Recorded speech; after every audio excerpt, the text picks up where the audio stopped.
Hi, Gary.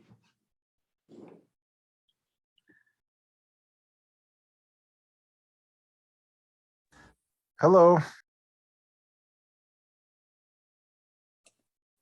Hello.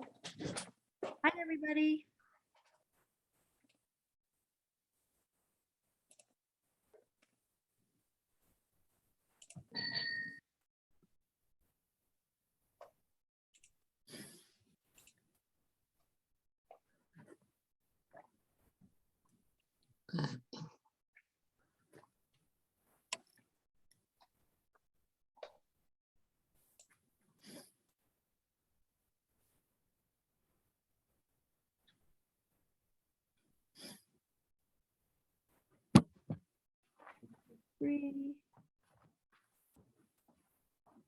Where'd you go, girl? Why don't you just go lay down?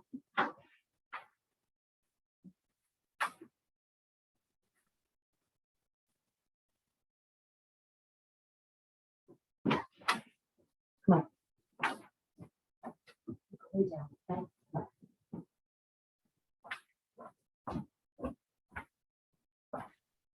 All right, I guess we're looking for Jim Walton. I'm here. There you are. Great. I was hiding. You were. I couldn't see you. Do we have the, You- we you have a quorum. quorum from finance? You might have everyone on deck. 1, 2, 3, 4, 5, 6. We have everybody. You call the meeting to order? Yeah, is Jim here? I don't see him. Or am I? Jim Hemingway? Right here. Okay, great. A lot of windows today. It's a big group. Okay, meeting is called to order. First, we can go through minutes from our last couple of meetings. I think we should all have those. Mhm.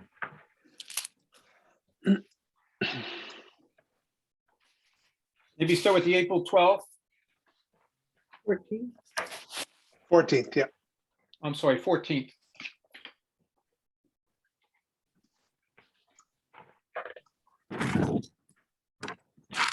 Anybody have any adjustments, changes, comments on the April 14th minutes? Oh, one thing on those, this is George speaking, on page 3. The discussion about the roof, Mhm. I didn't see, maybe I missed it, but last year, it was, there were some comments made about support for getting the roof done.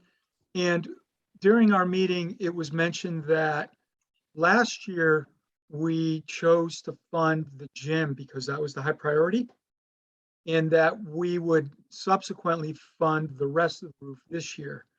And I thought that that was worth stating in these minutes. I know it was stated in our meeting, so I was hoping we could get that in here.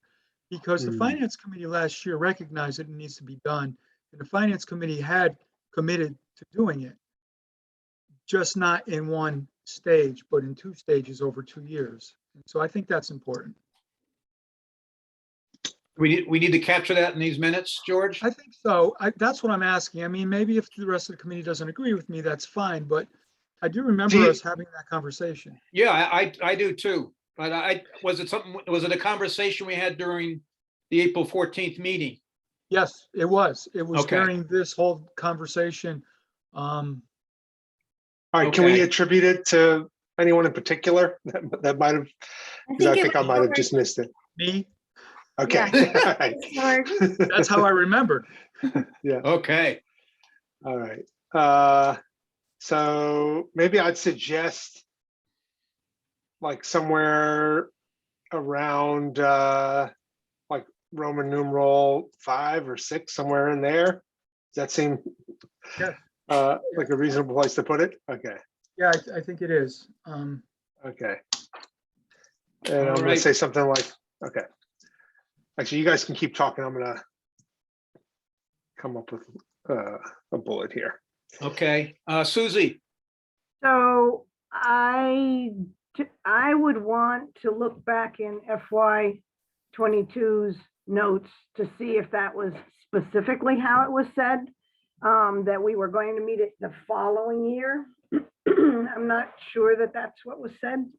So I'll take responsibility for looking that up to see if it's in the minutes of the previous year. Okay, Well, do yeah, we as a- but the focus for right now is Just the minutes. is the minutes. Right. And what was, Mhm. what we transacted during April 14th. Right. We can certainly Okay. state that it was George's recollection that that's what we Right. did. That's a good way to say it. Yeah. Yeah, I just want to say, I recall us discussing that. I also we supported that idea and questioned why it wasn't in our, it was being taken out of the spreadsheet, which at one point or another during our different iterations that we were discussing, it did disappear. And then we put it back in, I believe. Did we not, George? I don't remember. I mean, when the first time I showed everybody the capital schedule, the only things I thought the only things I put in it were what the capital planning committee had presented to us in March or April.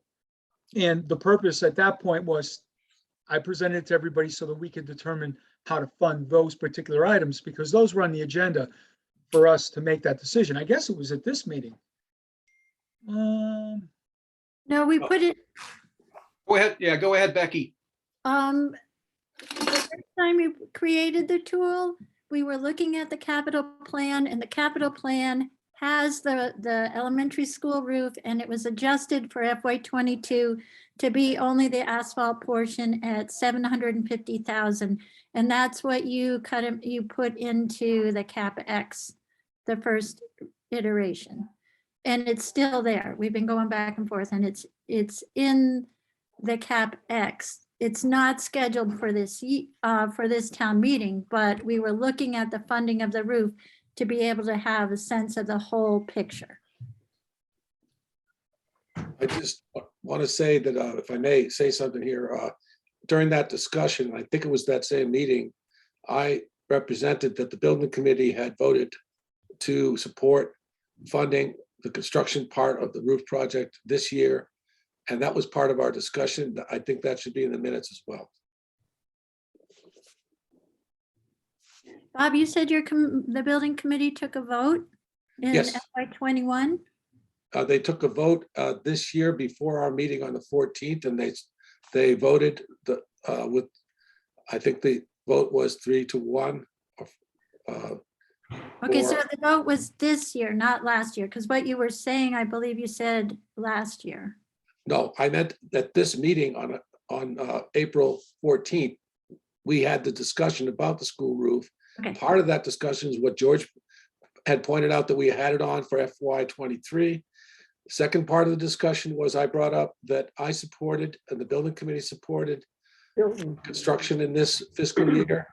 And that was consonant with this idea of what our plan was from the year before. So I think that should be in the minutes too, because it was also part of our discussion that night. Okay, again, we're focusing on the minutes right now. Right, and that's why I'm bringing Not it our up. recollections from a range of meetings. I know we've had lots of discussions on this topic over the last couple of years, and I know we as a finance committee have been on board on moving this project forward as quickly as it can be for quite some time. But again, I think right now the focus is just for the minutes. Right, Yeah, so that's why I brought it up. I have two sort of proposed bullets to add here. First one being George Arbonitis recalls that the FinCom plan to complete the roof project in 2 phases. The gym roof would be tackled in FY 22, and the remaining asphalt roof would be prioritized for FY 23. Yes. Okay. And Yeah. then Bob Grove states that the building committee recently voted to support funding the roof project in FY 23. Yes. Yeah, And I think the finance committee is still on that same page, as I understand. I think we even talked about that at our last meeting. Okay. Okay, anything else from April 14th minutes? I think AJ, much appreciated. There's a lot of discussion, a lot of details Yeah. around that meeting, and that well captured the content of that meeting. So much appreciated. And actually, I'll say the same thing for last Tuesday's meeting, April 27th meeting. Which was last Wednesday, by the way. Was that a Oh, so Wednesday? I got it. All right. So that's a correction, right? Did I Oh, we put got a Tuesday on correction. there? All right. Okay, so do we need to make a motion first for the April 14th meeting minutes? I move that we accept the April 14th minutes as amended. Second, Okay, we could have a vote? Arvanitis, aye. Chartier, aye.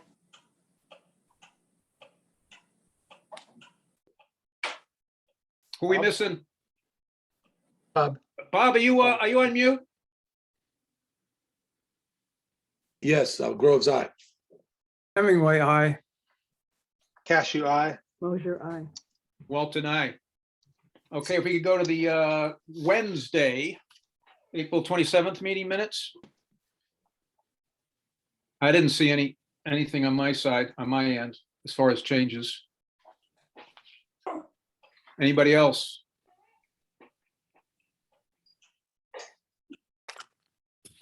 Quietness. You must have really nailed it, AJ, except for the day. That's right. I get the date right? But just the day of the week wrong? Yes. Is that, okay. No. Okay, do we have a motion to approve the April 27th meeting minutes amended to Wednesday? I make a motion to approve April 27th minutes. I'll second. so I left early. Should I abstain? You wasn't could here you could half abstain. Yeah, I wasn't here for the warrant article discussion, for the voting on the warrant Right. article. I'm going to abstain. Chartier, aye. Groves, aye. Hemingway, aye. Cashew, eye. Mosher, aye. Walton, aye. Okay, yeah, one comment. We started early tonight and we have some history of the earlier we start, the longer we go. I guess my suggestion or challenge is we all, as a committee, have been putting a lot of time over this last fiscal year into this meeting. So if we could try to push forward and focus on the agenda topics, and try to focus on new content as opposed to rehash or focus it on things that really aren't relevant to our content. I think I've dropped the ball a little bit on maybe a lack of appreciation for you as a committee's time, and that's one of my roles, is to make sure that that I understand your time and the value of your time as volunteers, all of us as volunteers. And as long as we focus on our agenda, and we got a lot of stuff to cover tonight, so let's go forward. Jim, I have a George. question. Yeah, did we ever approve, I'm not sure that we approved the minutes of April 5th. If you look at the minutes that we just approved, well, I don't think there was anything in there about April 5th. I think we never got to it because remember, that was the night the Concom came, and then right subsequent to the Concom was the recycling committee. And that was another one of those meetings you're just describing where we went pretty long. Well, not that long, but I don't think we ever got to those. Yeah, I think you're right, actually. Yeah.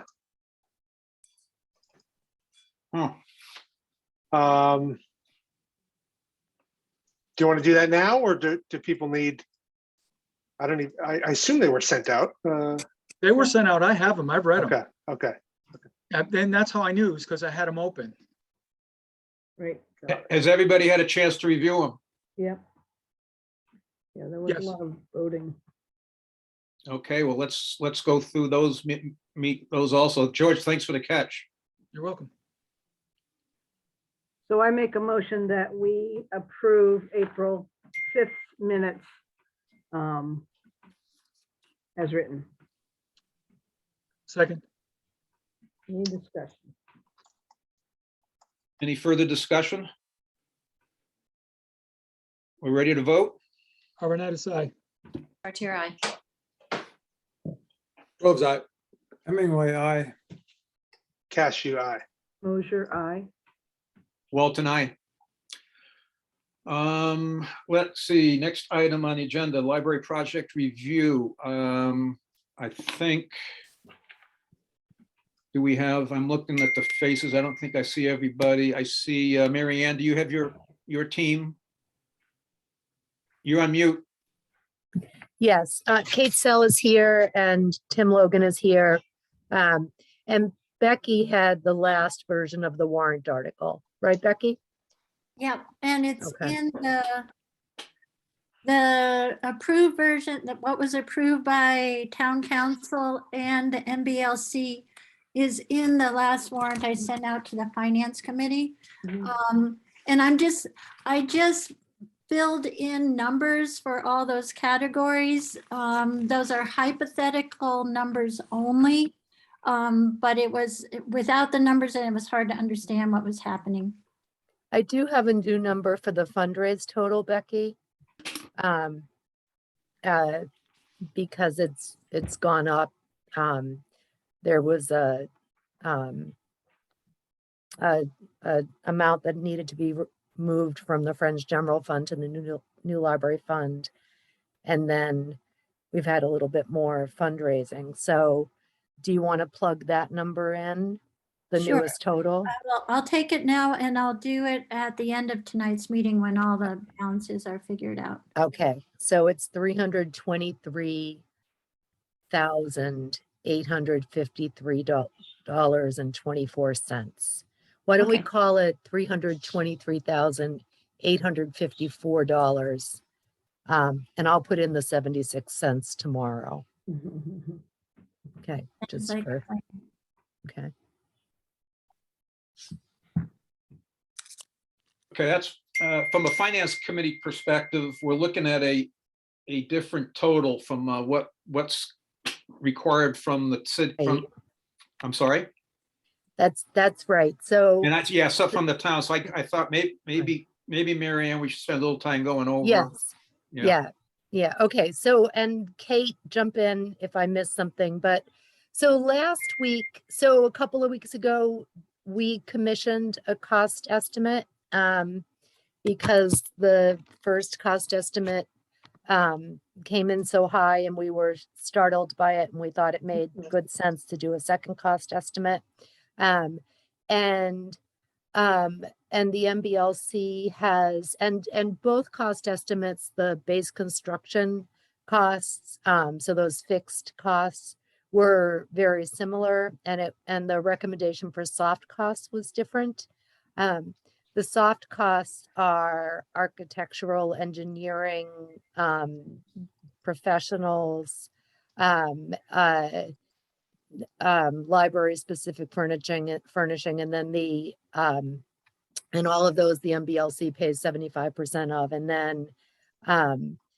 then there's the FF&E and landscaping and paving that are also soft costs. And so the MBLC gave us two options of we could choose to go with that $2.9 million number that you discussed last week, or we could go with the $2.44 million number, which is based on the fantasy estimate that we did.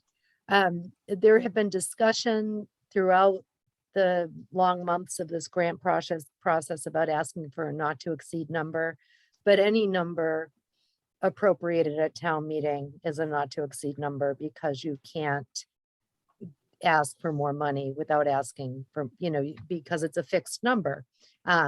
We're going to ask to appropriate up to a certain amount. So the trustees discussed these two offers at length at their meeting last Thursday. And they chose to go with the lower number, which which they, which is an estimate, but it's a good, solid, well-vetted estimate that, that we think will fund the project.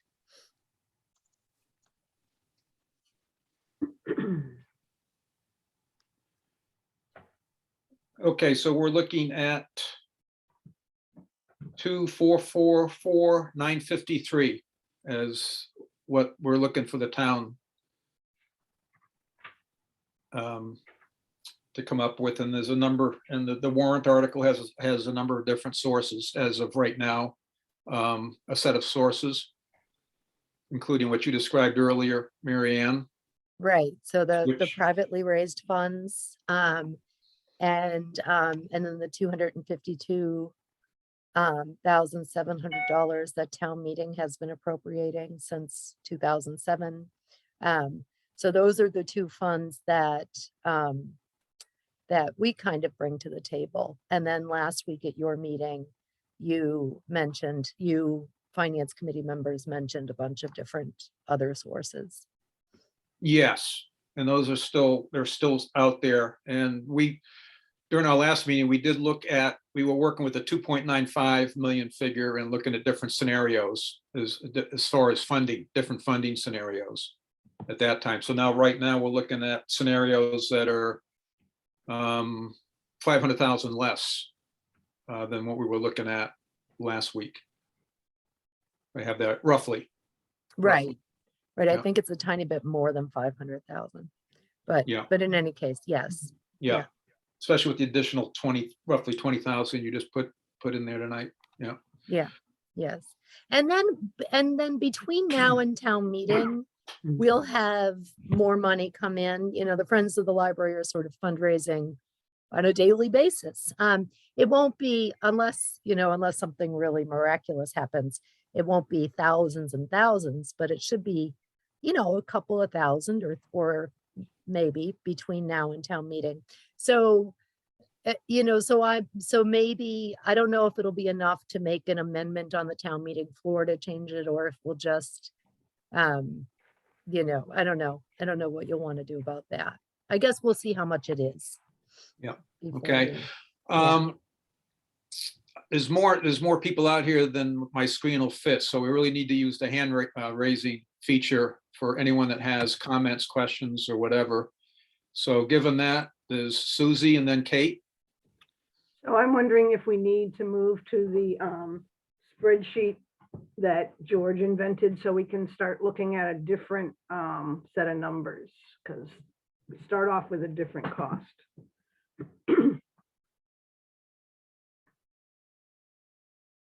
We could do that.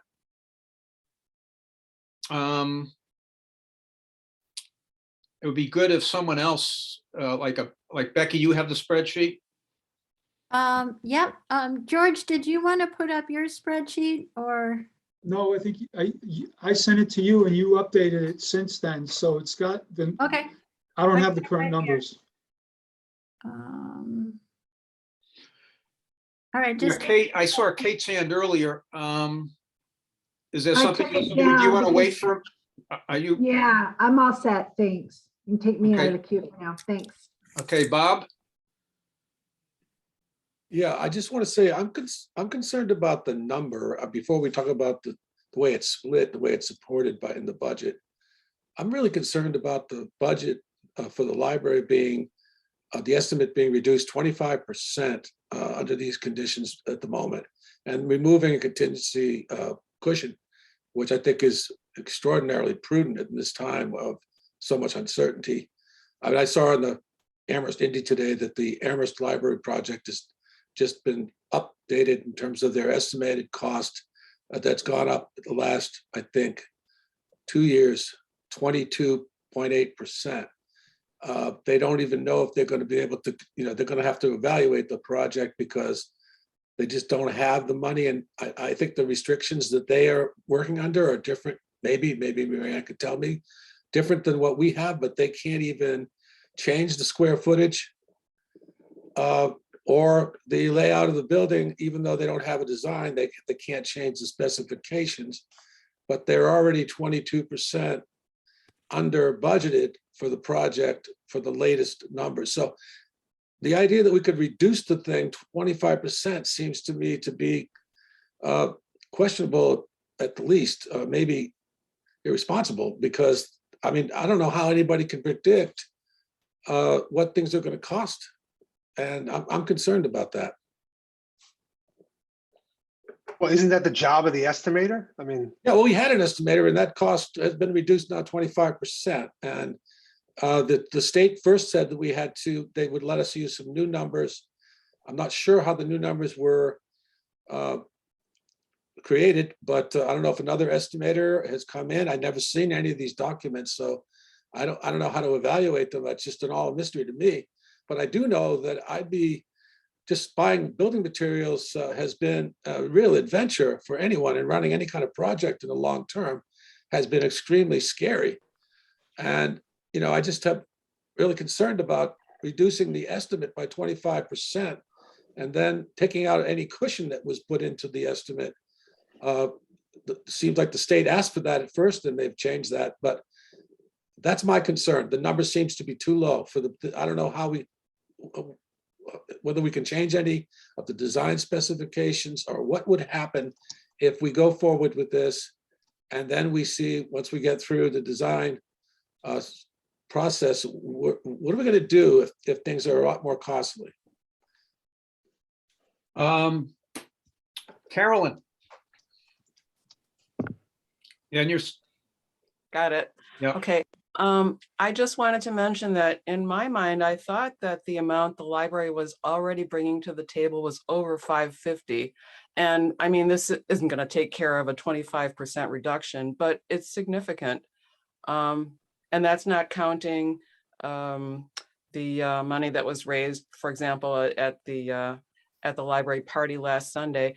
But maybe that includes the value of the land. I'm not really that familiar with all the finances, but that's the number that sticks in my head, and I hope somebody can address that. Yeah, Kate. Yeah, I'd like to speak, if I might, to Bob's point, which, you know, is certainly something that the trustees considered at length, sort of the volatility of price of various services and materials in the construction sector. A couple of things that we note: the contingency for the fixed costs is the same, I believe. Marianne's going to correct me if I'm wrong. What is different is the size of the contingency for the ineligible costs. Okay. And I see Marianne and Brad both have their hands up. So if one of you want to correct what I just said, could you just nod at me? Yeah, go ahead, Marianne. Thanks. So, so really the big difference is the soft costs.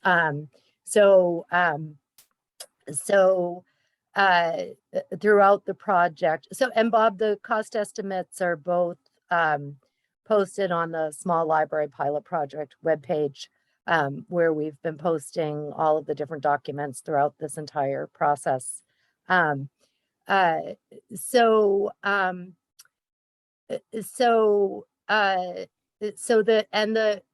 the cost estimates aren't exactly the same, the cost estimate for the fixed construction is very similar. And then it's the soft costs that are really the difference. And the soft costs, there's, you know, a variety of opinions out there about soft costs for libraries. And we've always intended to furnish the building in a very economical manner. The Wendell Library is almost entirely furnished with free used furnishings. And there's a lot, you know, I don't think we'll be able to entirely furnish the library with used furnishings, but so the FF&E budget that the original cost estimate had, the soft cost estimate for the town of Shutesbury was $1.3 million. And now some of that is landscaping and paving. and then, but some of it is furniture, fixture, and equipment. And the town of Hadley just built a brand new library that's more than twice the size of our proposed library. And they spent $300,000 on furniture, fixture, and equipment for a library that's twice the size of what we're proposing. You can't, so I was encouraged actually by the Jones Library, the recent cost estimate, because it was done by Fennessy Consulting, which is the same firm we hired. And you can't really compare the two projects. The Jones Library submitted their grant application in 2015. So that's 8 years ago. Somebody correct me if I didn't get the math right. And then their project has been delayed for 2 years because of obstruction in the town of Amherst to the project. So it's it's really unfortunate what has happened with the Jones Library. They are working with the MBLC. I'm sure they will prevail. But the costs have escalated because of obstruction to the project, and the cost, and their original cost estimate was done in 2015 when the grant application was submitted. Our cost estimate was done last week, and it was done based on projected 2023, June 2023 construction costs.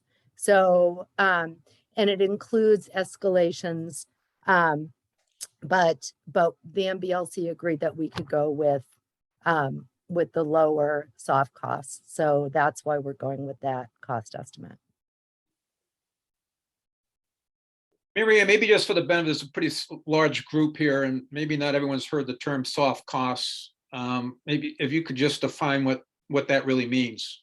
Okay. Soft costs. So the cost estimators priced out, different things. Like priced out flooring and walls and roofing and energy systems and windows. And that's all kind of fixed construction cost. And then they made estimates for the site work, for the, the paving and the landscaping, and the waste removal systems and things like that.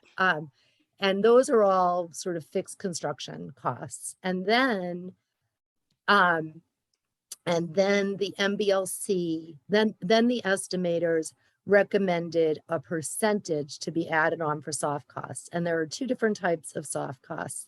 There are soft costs that are considered to be eligible costs, and those are architectural, engineering, the professionals that will be involved. So the owner's project manager or the clerk of the works, the people who work for us and help manage the project and help manage the architect and the engineers. And then there's certain furnishing that's an eligible cost. So shelving and circulation desks are considered eligible costs. And certain fixtures are eligible cost. If it's attached to the wall, it's considered an eligible cost. And then, so that's one type of soft cost, is that architectural, engineering, and certain furnishings. And then the other type of soft cost is, which are ineligible costs, are so the landscaping and paving, the site work is an eligible cost, but the finishes are not. And then FF and E, so furniture, fixtures, equipment. And, this is going to be a small building. It's not going to have a lot of furniture and fixtures and equipment. We're going to take some furniture with us. And then Shutesbury is a town that is, we're frugal and resourceful when we get furniture. So I don't see our furniture, fixture, and equipment costing, $600,000 or $700,000. So the MBLC agreed to that, and those are also things that are that people like to donate. For instance, the Irving Library, somebody donated the refrigerator that's in the staff in their kitchen. So there are things like that will happen too. And we have a lot of time to gather that stuff. So that's what soft costs are. So there's the actual bricks and mortar, and then there's the people who design all of the bricks and mortar, and then there's the furniture and the paving. Okay, thank you. Thank you, Mary Ann. And Kate, And I would just add that, you know, as Marianne was talking about, when we talk about eligible costs and ineligible costs, just for everyone, we're talking about costs that are eligible to be reimbursed or paid for by the state versus those that are not. And the state is going to pay 75% of the eligible costs for this library, where a typical grant pays no more than 60% of eligible costs. Just wanting people to understand the context here.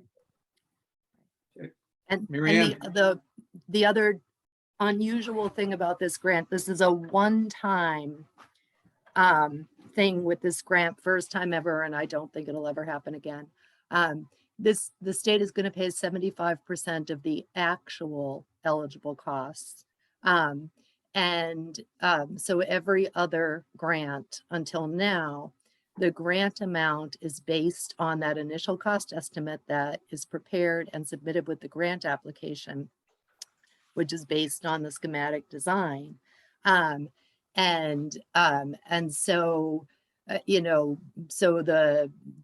the Jones Library was offered a grant amount. That's the amount they're going to get.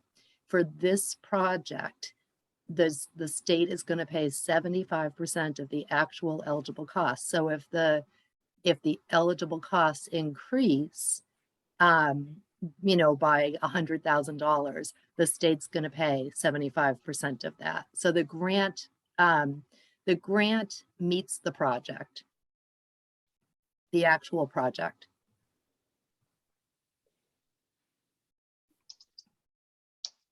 Other And I would questions? add that those factors together I'm is, sorry, I'm sorry, just to recap this, and then I promise I'll be quiet.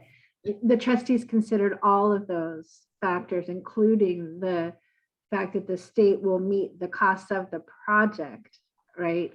When we decided to recommend the lower cost estimate. Thank you.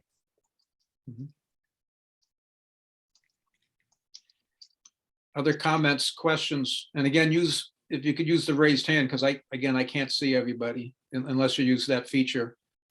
Les, if you're speaking, you're on mute. Does this work now? There you go. Got it. Do I recall that the state put a max on what it would reimburse that 75%, 6 million? Yep. Okay, thanks. Okay, any other questions, comments? Do we want to dig into the spreadsheet? Yeah. We ready for the spreadsheet? Yeah. Who's first? Is it George or is it Becky? Here comes second. Okay. Okay, so I guess based on this discussion, do we want to plug in the new information into the spreadsheet? So the only change is the change in the raised, the contributions, right? Yeah, so that second number in that cell, 304,000. Yeah, I think that should be now 323,854. yeah.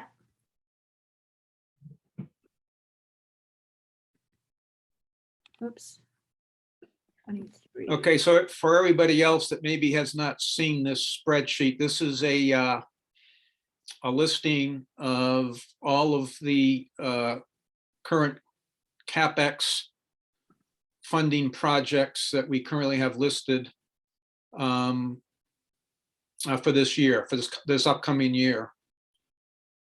And we also have already worked through funding scenarios for a number of these, for most of these projects, at least initial scenarios. And we have, we also are looking at our different cash balances, whether it be capital stabilization, stabilization of free cash. Maybe George, you'd be best to explain some of this. But again, over on the right is, again, getting more into the debt side. So where we are borrowing money, it gives us an idea of what we're looking at from a debt perspective. So I think with what Becky has just done, we have the latest update of approved and pending capital projects. At least an updated scenario for us all to look at. Jim? Yeah, go ahead, Becky. Thank you. I'm sorry, I can't find my raise hand feature with the screen sharing on. I just wanted to mention that, like I said, these numbers are different than what the Finance Committee last looked at, just because the amount had gone down. So I had, when I did the new version for the lower amount, I used numbers that were in in scale with the other one. But I want to mention the ARPA funds. I had a chance to have a discussion a little bit about the ARPA funds, and the select board had been planning on reviewing ARPA funds right after town meeting, and had not anticipated potentially using them before town meeting. And so at this point, I know the select board's process was not, they haven't started a process. So the select board will have to really think through and talk about any potential recommendation to use ARPA funds, because it would be occurring outside the process that they had hoped to follow.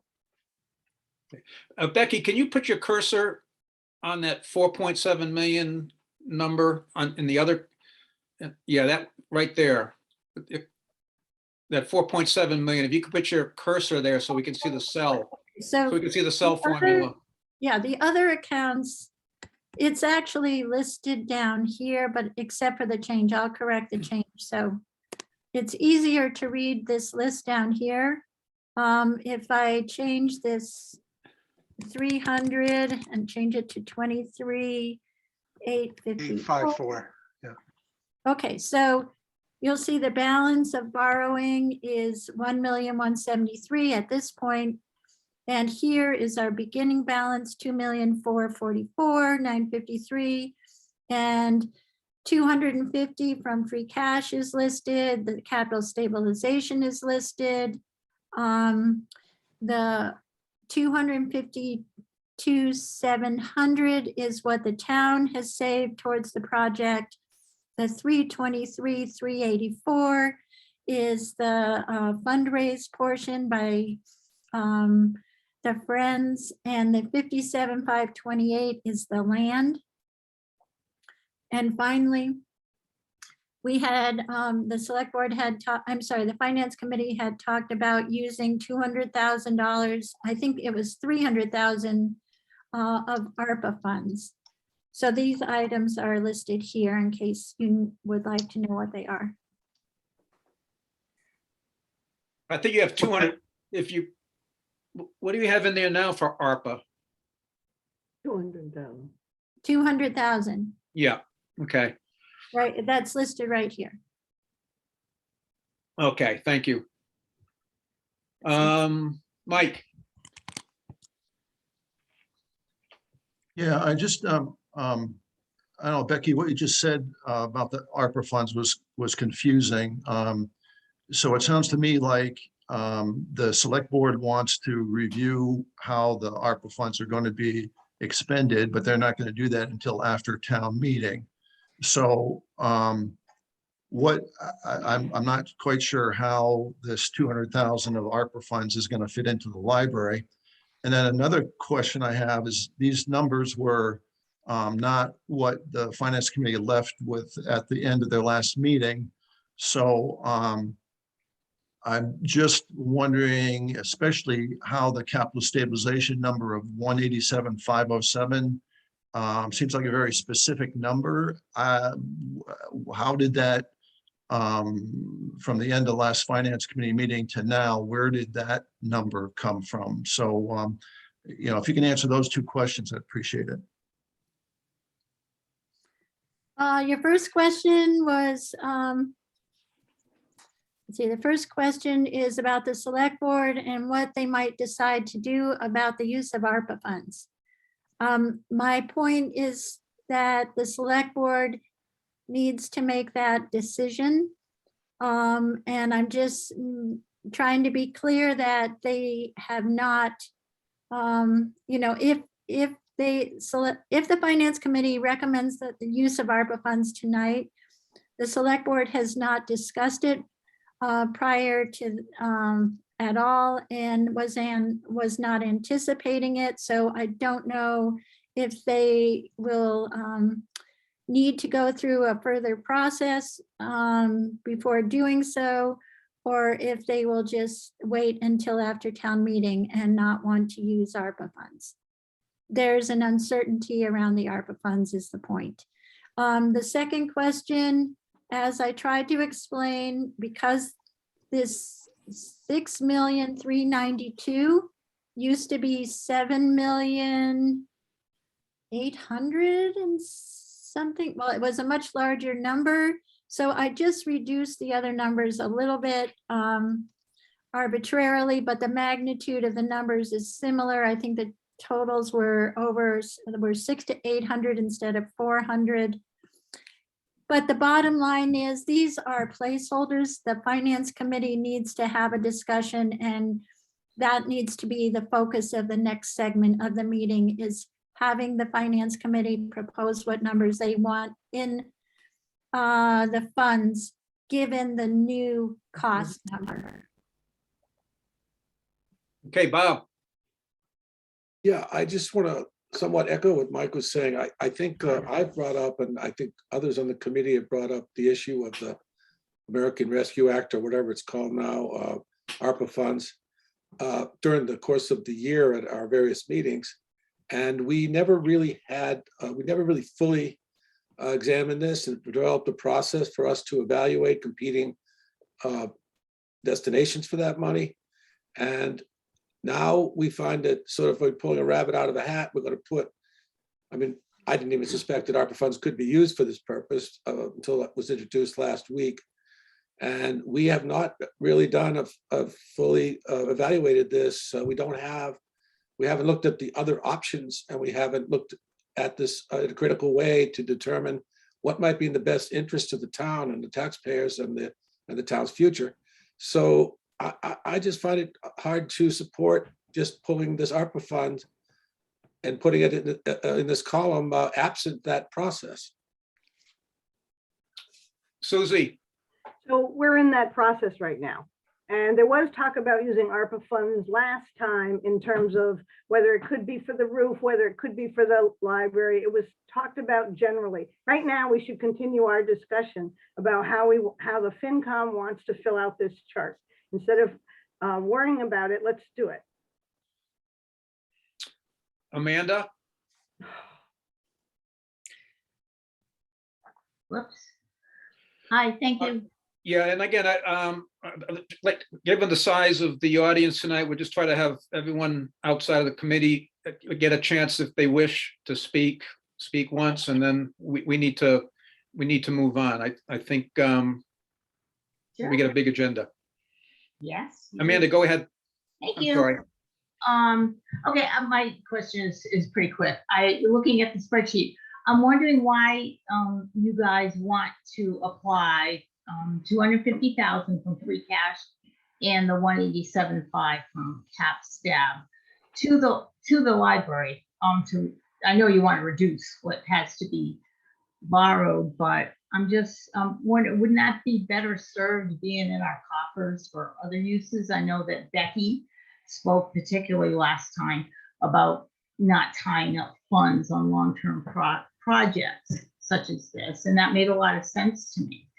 And also Kate Sellis talked about not particularly using our reserves because is it fair for us to take on a bigger burden than future generations. So that would, if you took that out, it would still be lower, 1.6, million rather than 1.2 to borrow. So I don't know, that's just my 2 cents worth. I'm just wondering why that's there. What's the overall? So Amanda, you're suggesting for this project and the numbers we're looking at here, you would suggest moving more into borrowing and less from our fund? Yeah, just to keep some of our, some more of our reserves on hand, like Yeah. you guys have always said we should do. Yeah. And then you wouldn't have to borrow for the dump truck, right? Yeah, I guess, just one comment, and we've had a lot of discussions on this in the last years, and we've gotten some pushback, I'd say from a minority, about us us having too much in the reserves, whether it's in stabilization accounts or in free cash. That's been. And that's something that we've pushed for, mostly for purposes of, in the event of something we don't know that's coming. A surprise, like when COVID came in, we didn't know how that was going to play out. And as it turns out, it didn't really impact us on the financial side, but it could have. But we also need to look at it from the opposite side. When an opportunity comes along, a once in a many year opportunity comes along to get roughly a $6.4 million project for $1.5 million. It's nice to have some cash set aside to take advantage of something like that. So that's one of the thoughts, is historically the finance committee has kept their reserves on the high side for emergencies as well as for opportunities. So that's just one thought. George. Well, I think another thought on that point before I move on is, in the bottom section of this, projected cash balances, those percentages in the column E, 5.6%, if we were to fund these projects as they look right now on the schedule above, that's the balances we would have. As Susie has been saying, those are the minimum balances that are considered, if I can say, the standard, based on the advice we got from the Mark Harrian. I forget exactly what his role is, but that's typically what towns are looking to do, is not go below certain levels. And so we consider these balances on row 30, ending balance 372, that would still be adequate for future projects. And one of the reasons we have the school roof on the upper schedule is because we know that is a project that will also happen in the next year, and we're accounting for that. And these are where the big demands are.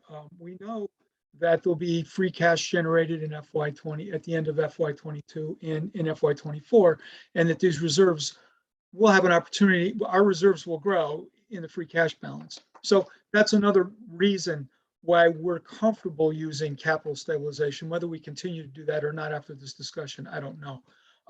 My question is, what do we have available for ARPA funds at this very moment? Before the 200. George, we haven't spent anything, and the figure I got from the Treasury is 525, but they sent out 50% allocations, and that was 280,000. So we have between 525 and 575 or 80. I have a request in to the Treasury to confirm our total amount, but it's over $500,000, and we haven't spent anything. Although I hope that the ARPA funds will pay for our tent for town meeting. Well, on row 7, the HVAC, isn't that other 217 ARPA? I thought that was an earlier. Or is that something different? I thought there was an earlier. No, it's not ARPA because Okay. Meeting Okay. voted $200,000 and $17 at last town meeting. Potentially it could be used for ARPA because it hasn't happened yet. But right now that money has already been reduced, been allocated from cap stabilization, I believe. So that is secured funds. Those funds, we are not looking for those funds. We have them in hand.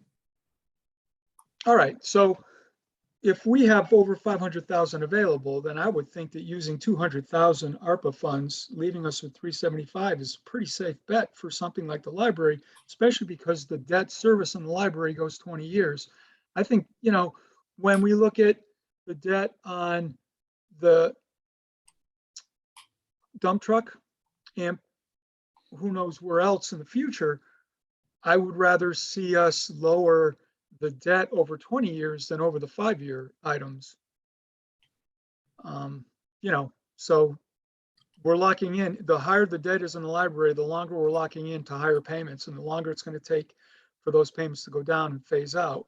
So to me, using stabilization funds or ARPA funds on the library makes sense. I think we need to look at the final numbers, but that's my 2 cents there.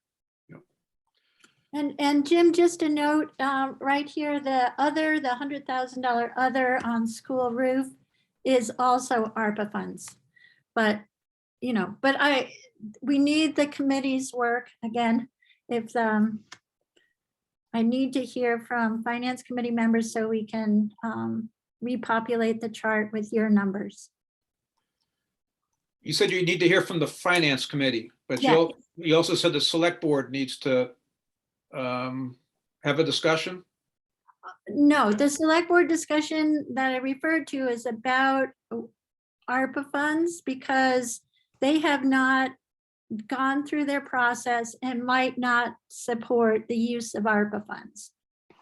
Potentially because it would. So I just wanted you guys to be aware of that. Tonight, right now, Finance Committee needs to review these numbers and make proposals of how to populate this grid for the library.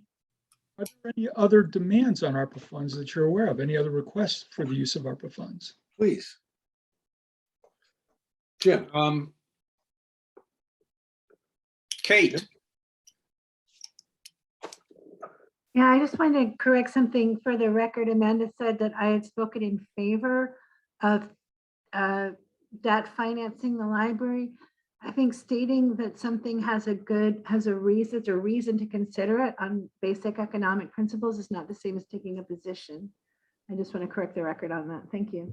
okay, Bob, yes, I just want to say, I have absolutely no doubt, and I'm clear on this, that last year when we discussed article that would provide funding for the HVAC control upgrade, that we talked about getting that money from ARPA.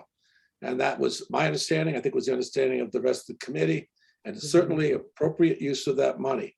In addition to that, we also discussed in the capital planning and in the building committee, and I believe I discussed it here at the finance committee, about a notion of getting a whole building ventilation system for the school, which I think would be a wonderful improvement in the school's air quality, and it would provide a safer and more hygienic atmosphere for the students. Again, I think that would be a good thing. That could be funded from ARPA money. It would be a perfect kind of a place for ARPA money to be spent.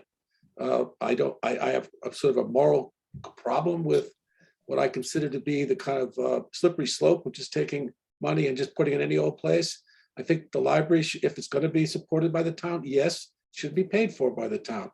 These grants are for COVID-related things, and I think that's where they should go. The air quality for the school, the HVAC now, just because we did have funding that would provide money in case we weren't able to get the ARPA and we went forward with it, I think that to now say that money's already been taken care of and we shouldn't be paying for it with our federal money.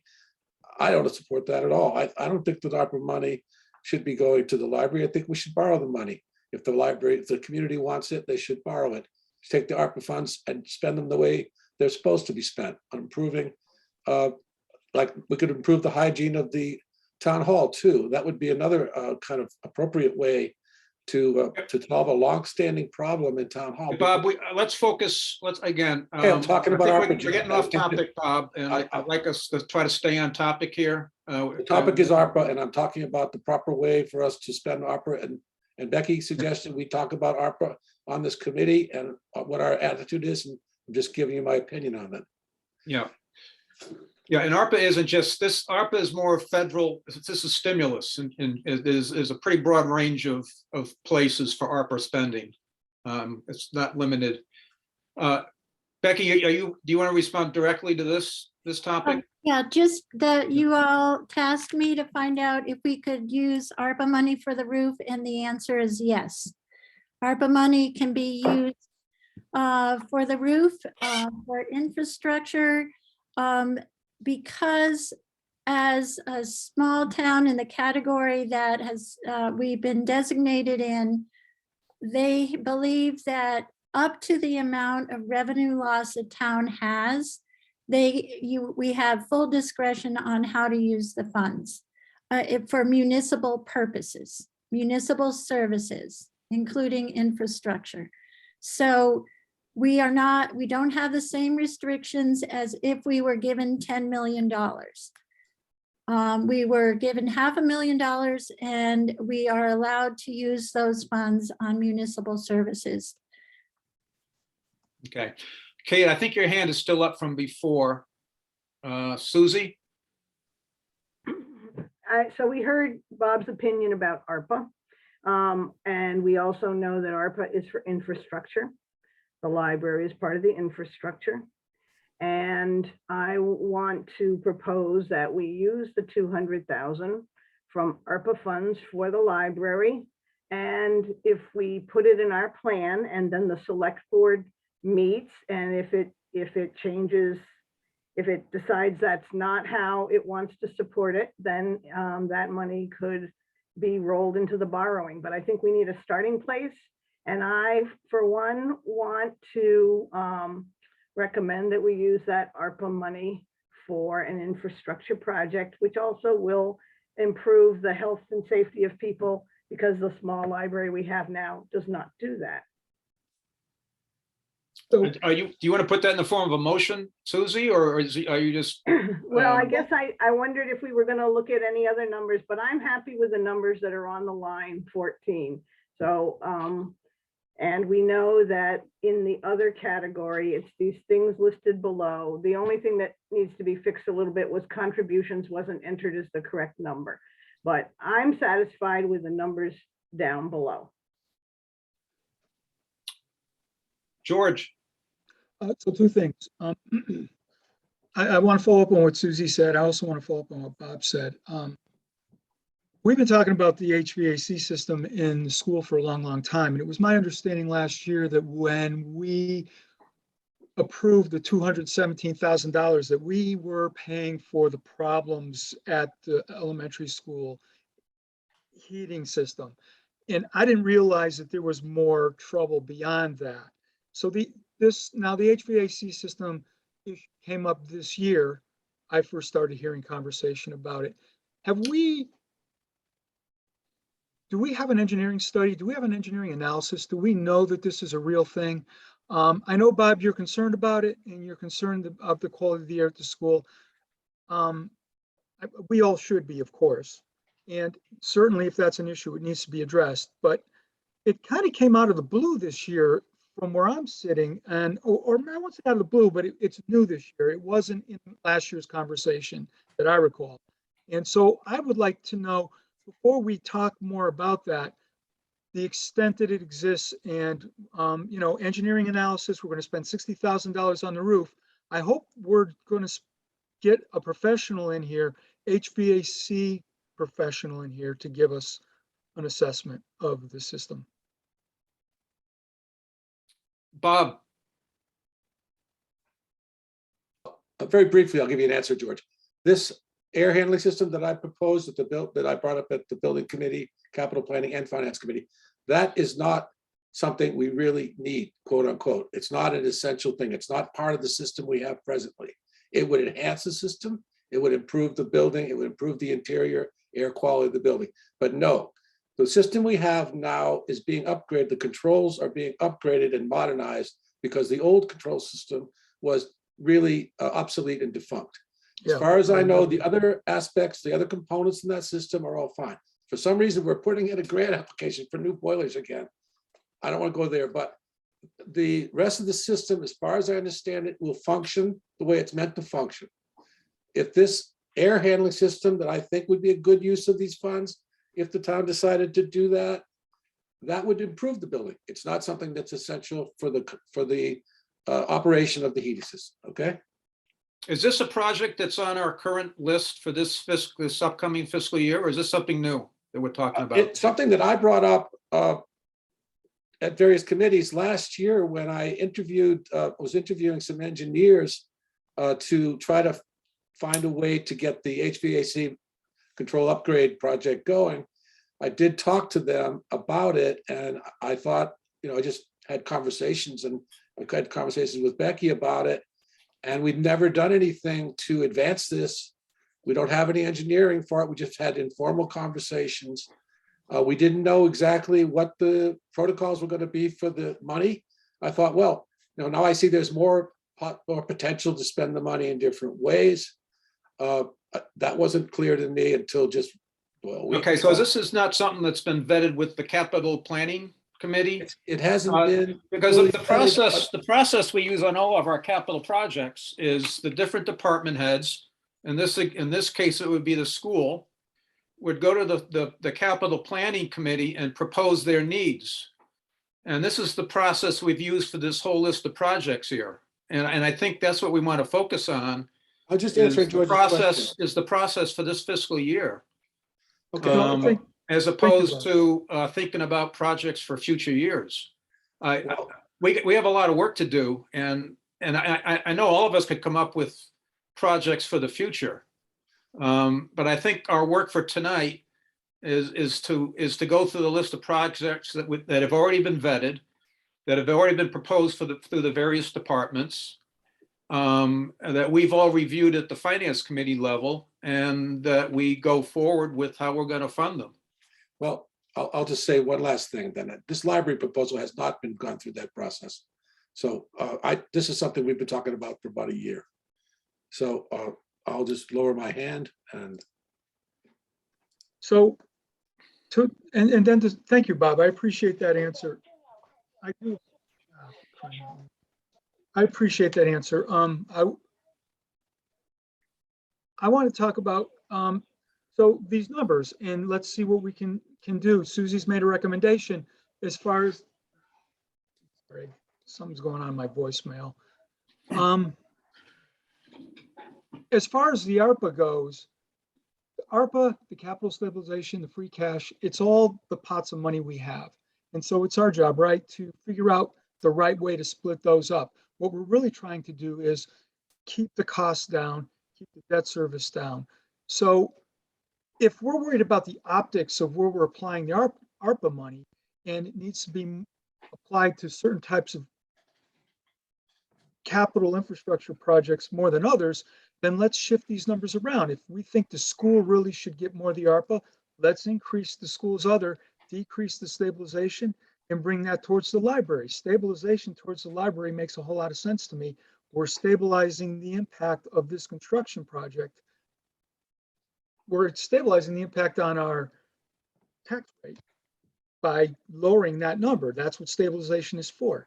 So that's, I think, Jim, I think you want us to try and figure out what to do here, right, in terms of funding these things. Exactly. I think we need to focus on the process that we've been working through for this entire fiscal year, the list of projects that have gone through this vetting process of this fiscal year, and sort out how to fund them.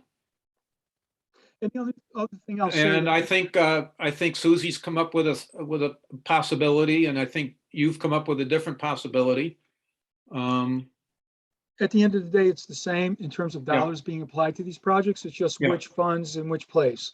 The other thing I would say is, one thing we didn't do on this schedule that we probably should do is on row 22 is estimate how much free cash is going to be generated at the end of this year, so that we can have row 31 be more reflective of what free cash will be in the beginning, in the new year. That's something we haven't done. George, can we focus on Sure. just how you want to fund the library? Just because we have determined every other line item that is going to town meeting. The school roof, we are working on, but not anticipating funding that until the special town meeting. So if focus could be maintained on the library, because we still have to go through the whole warrant and which includes approving the budget, apparently. Yeah, I think there's a point that George brings here that, if we do plug in some ARPA money potentially for the school roof, we need to take that in consideration and find separate funding for the library Just shifting. for this process tonight. Okay, so what George So, just said, yeah, so we don't have a project right now for the school roof, but we all believe will have one this fiscal year. And the question is, being prudent, as the finance committee needs to be, is prudent, knowing this is coming, the roof is coming this fiscal year. We need to have a placeholder for funding that project. So I think that's where George's point, I think we have to address it at some level. okay, so I just made the changes that George suggested. Susie, what do you think of that? I'm wondering, did it change the balances down below? Yes, by a lot. Let's see, the ARPA money went out and the cap stabilization went in, but are the ending balances still coming to the same 5.6%? Yes, yes. Yeah, the 377 is, but you just have 100 left in capital stabilization and 281 in stabilization. I'm wondering if we should shift some of that 387, lower that number, and then increase stabilization by the same amount so that we have a little more left in capital stabilization. You know what I mean? So if we put 150,000 here, Yeah, try it. And then the other one would go, so 237.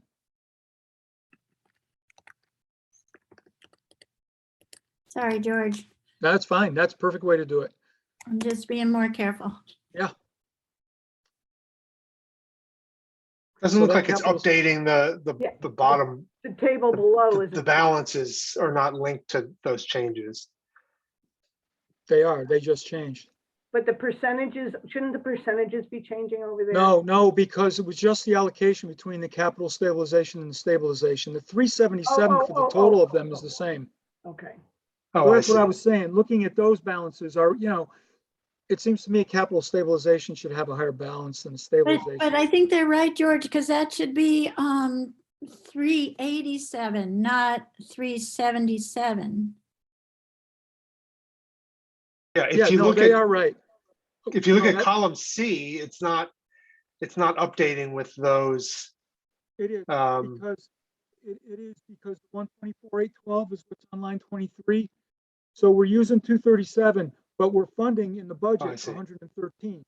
So I the see. change to the stabilization, Thank you, George. I gotcha. Okay. the change to stabilization is going to be a decrease of 124,812. Okay. Got it. Okay. Thanks, George. You're welcome. Okay, Eric, you have your hand up. Yeah, just, first of all, I can't remember how much fun it was being in the finance committee. But second, no, my points are really just as much questions or comments as anything. One is and I know we don't want to probably get into this tonight in some ways, but like the value of the land that's being discussed here seems low to me. It seems like it's probably worth more than that. I don't know that. The other question I would wonder about is the debt excluded money, the interest rate. I just wonder where that rate comes from, and is that an accurate rate? And the other thing, really, maybe the most important thing is the number of years. I know the concept of like, you don't want to drag out the money, but on the other hand, it seems to me something as big as a library, in some ways, you want someone who's going to be in this town in 25 years or 30 years, let's say, they're also paying for it. I mean, why shouldn't they pay for the library? They're going to use it. I mean, I asked those questions, so I don't want to get hung up on that, but I thought I'd make those comments, that's all. We have talked about those first couple, I think, in the last couple of meetings. Does somebody want to comment to Eric's point? We know that the rate was estimated by, I think, George, did that come via Ryan?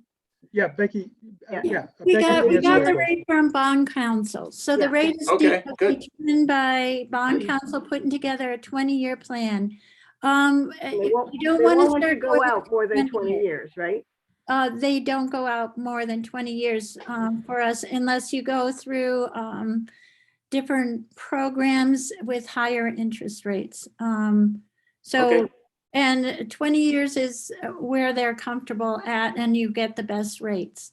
And the last question on the land, Mary Ann is working very hard to get an appraisal of the property without spending too much money. What we have here at the $57,000 is the assessed value, which I'm sure is very low. If I And we made you, could change, we could amend it on town meeting floor if an estimate comes in, if a better appraisal comes in, we could change the override amount. We could adjust at town meeting. You could make a Down. motion. Right, downward. and just one thing about the debt service and the interest rate, the bank sent a debt service schedule based on what they're predicting the rates would be. Because it's a loan, because it's a note, and it's paid over 20 years, the people who own the notes that mature in the later years are going to get a different interest rate than those who have the loan in the early years. Because it's a bond, different people are going to be investing. So it's not the same interest rate all the way through the life of the loan. It changes. The 382 is the average rate over the life of the loan. It's the effective rate over the life of the loan. But there's actually different interest rates on different bands of that bond. Okay, Thank you. Bob. Thank you. Thanks for all the work you guys have been doing. It's great. Just want to say, I think that 3.82%, which if that's the effective rate over the life of 20-year loan, that's historically a pretty good rate.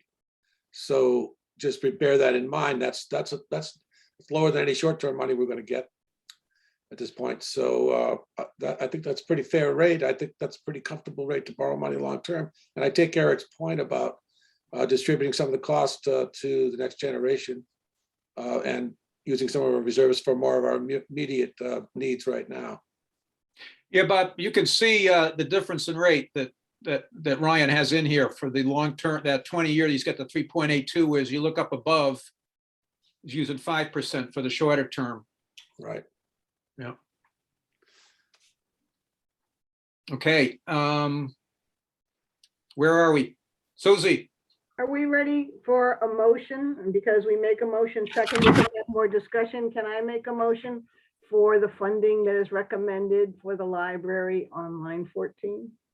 But the only thing if we could change this one minor thing in this capital stabilization, can't we round that number or put in a number that rounds the borrowing amount? The borrowing amount is 1,173,364. Can we I don't know,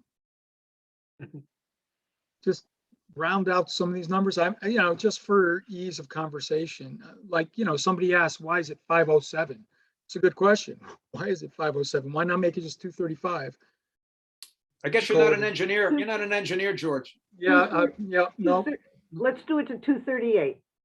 That's rounding up. Or is it 320? Just type 238 in, Becky. Just.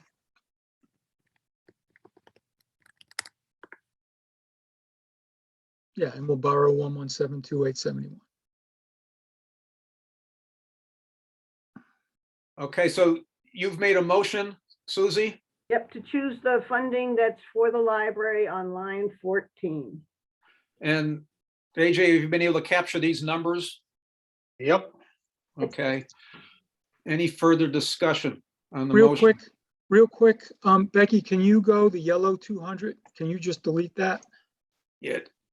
George, I'm just going to ask you if you could use your raised hand, unless you don't sure. have access to it. No, I do. I do. My question is, can Becky change the numbers down in rows 26 through 32, just to double check the borrowing amount? Sync them up with one on line 14 so that we know that we got the right number. Oh, so just subtract it? Yeah, so just row There's another 28, number to fix in that bottom section. row 28. Uh, See the 17507, that's now 238. Just overwrite the capital Oh, stabilization I'm amount. sorry. That's all. Just change those to tie out to be the same as the top, and we should get the same borrowing number. And that way we know that I just want to double check the math. That's all.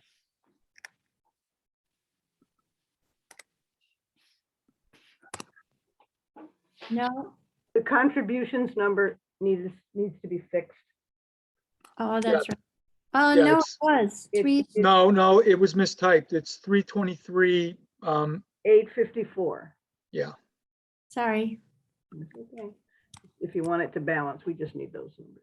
Yeah, that's all I'm saying is we should see it balanced. The 1172871 in column H, line 14 should equal the 1322 on 34.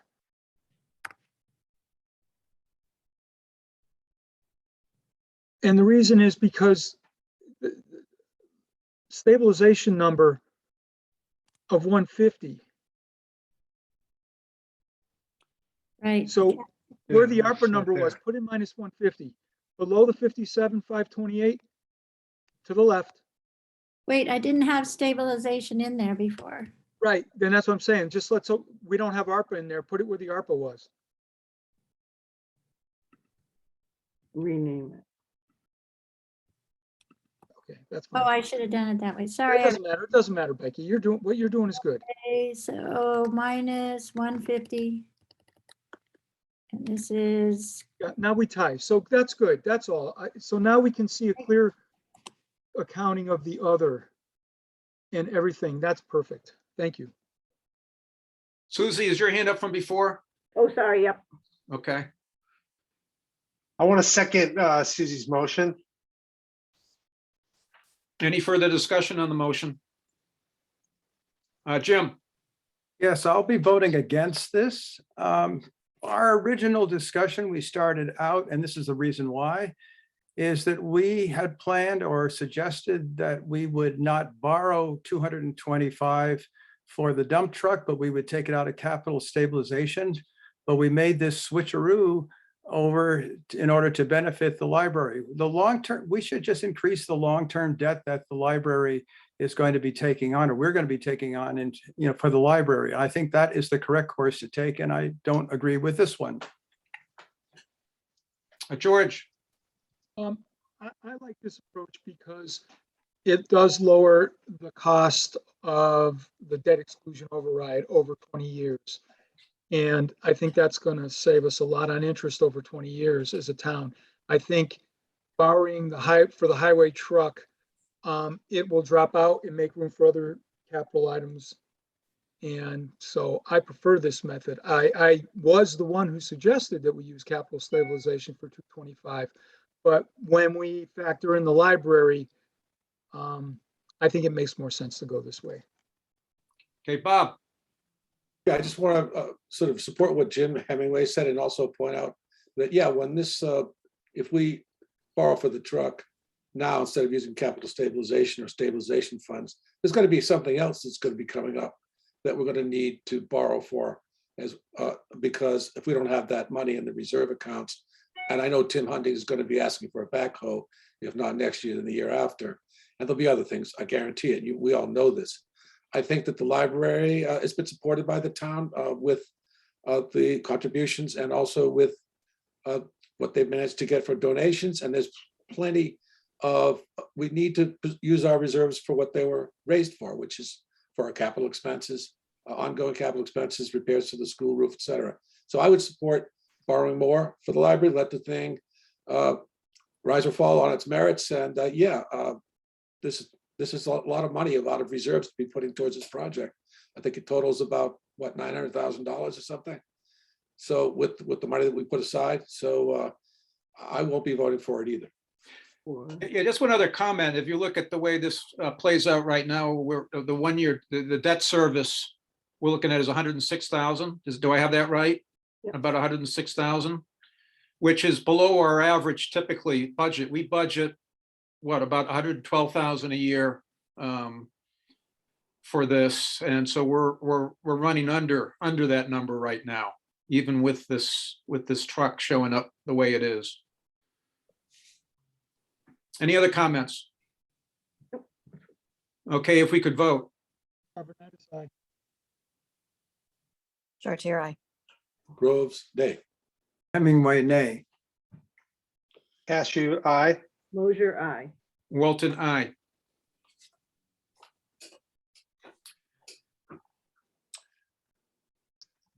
Okay, Motion passes 5-2. I'm sorry. Yeah. One thing, do we want to wrap up the library discussion? Can we do that now? I think you're done. We're done with the library. Okay, Can I just clarify one thing? Go ahead, AJ. So based on this decision, there's going to be no request of the select board to consider utilizing ARPA funds for the library project, correct? I mean, Correct. okay, all right. I just wanted to make sure I was clear and everybody was clear about that. Okay, Mary Ann and the rest of the group from the library, much appreciated all your time and effort to bring us to this point, and we'll move on to the next step. Thanks, Jim. Thanks, Thanks. everybody. Thanks all for for your your- service to the town. Yeah, thanks for your preparation and time. Okay, while we're still on this spreadsheet, we have the regional school capital. I don't see anything plugged in there yet for that. Don't we need something plugged in? It's plugged into the budget. We didn't, George was gonna, yeah, we haven't added the new field into, because this doesn't really adapt. I mean, this is current behavior and we don't, so nothing for 2025 is on here. And so Oh, that would be the first year? The first year for that would be 2025? Yeah, it doesn't Well, hit they this year. yeah, they Oh, haven't okay. built it yet, so it'll be. Okay. Build All it. right. Well, okay, never mind. I guess I'm just surprised we even have columns for those then, if it's not part of this year's Well, we're capital. trying to figure it out, but I don't know if you guys want to talk about it and add it in and. We got enough for tonight, I think. Yeah, if it's not going to affect fiscal year 23, I'd suggest we don't get into further discussion on it. Okay.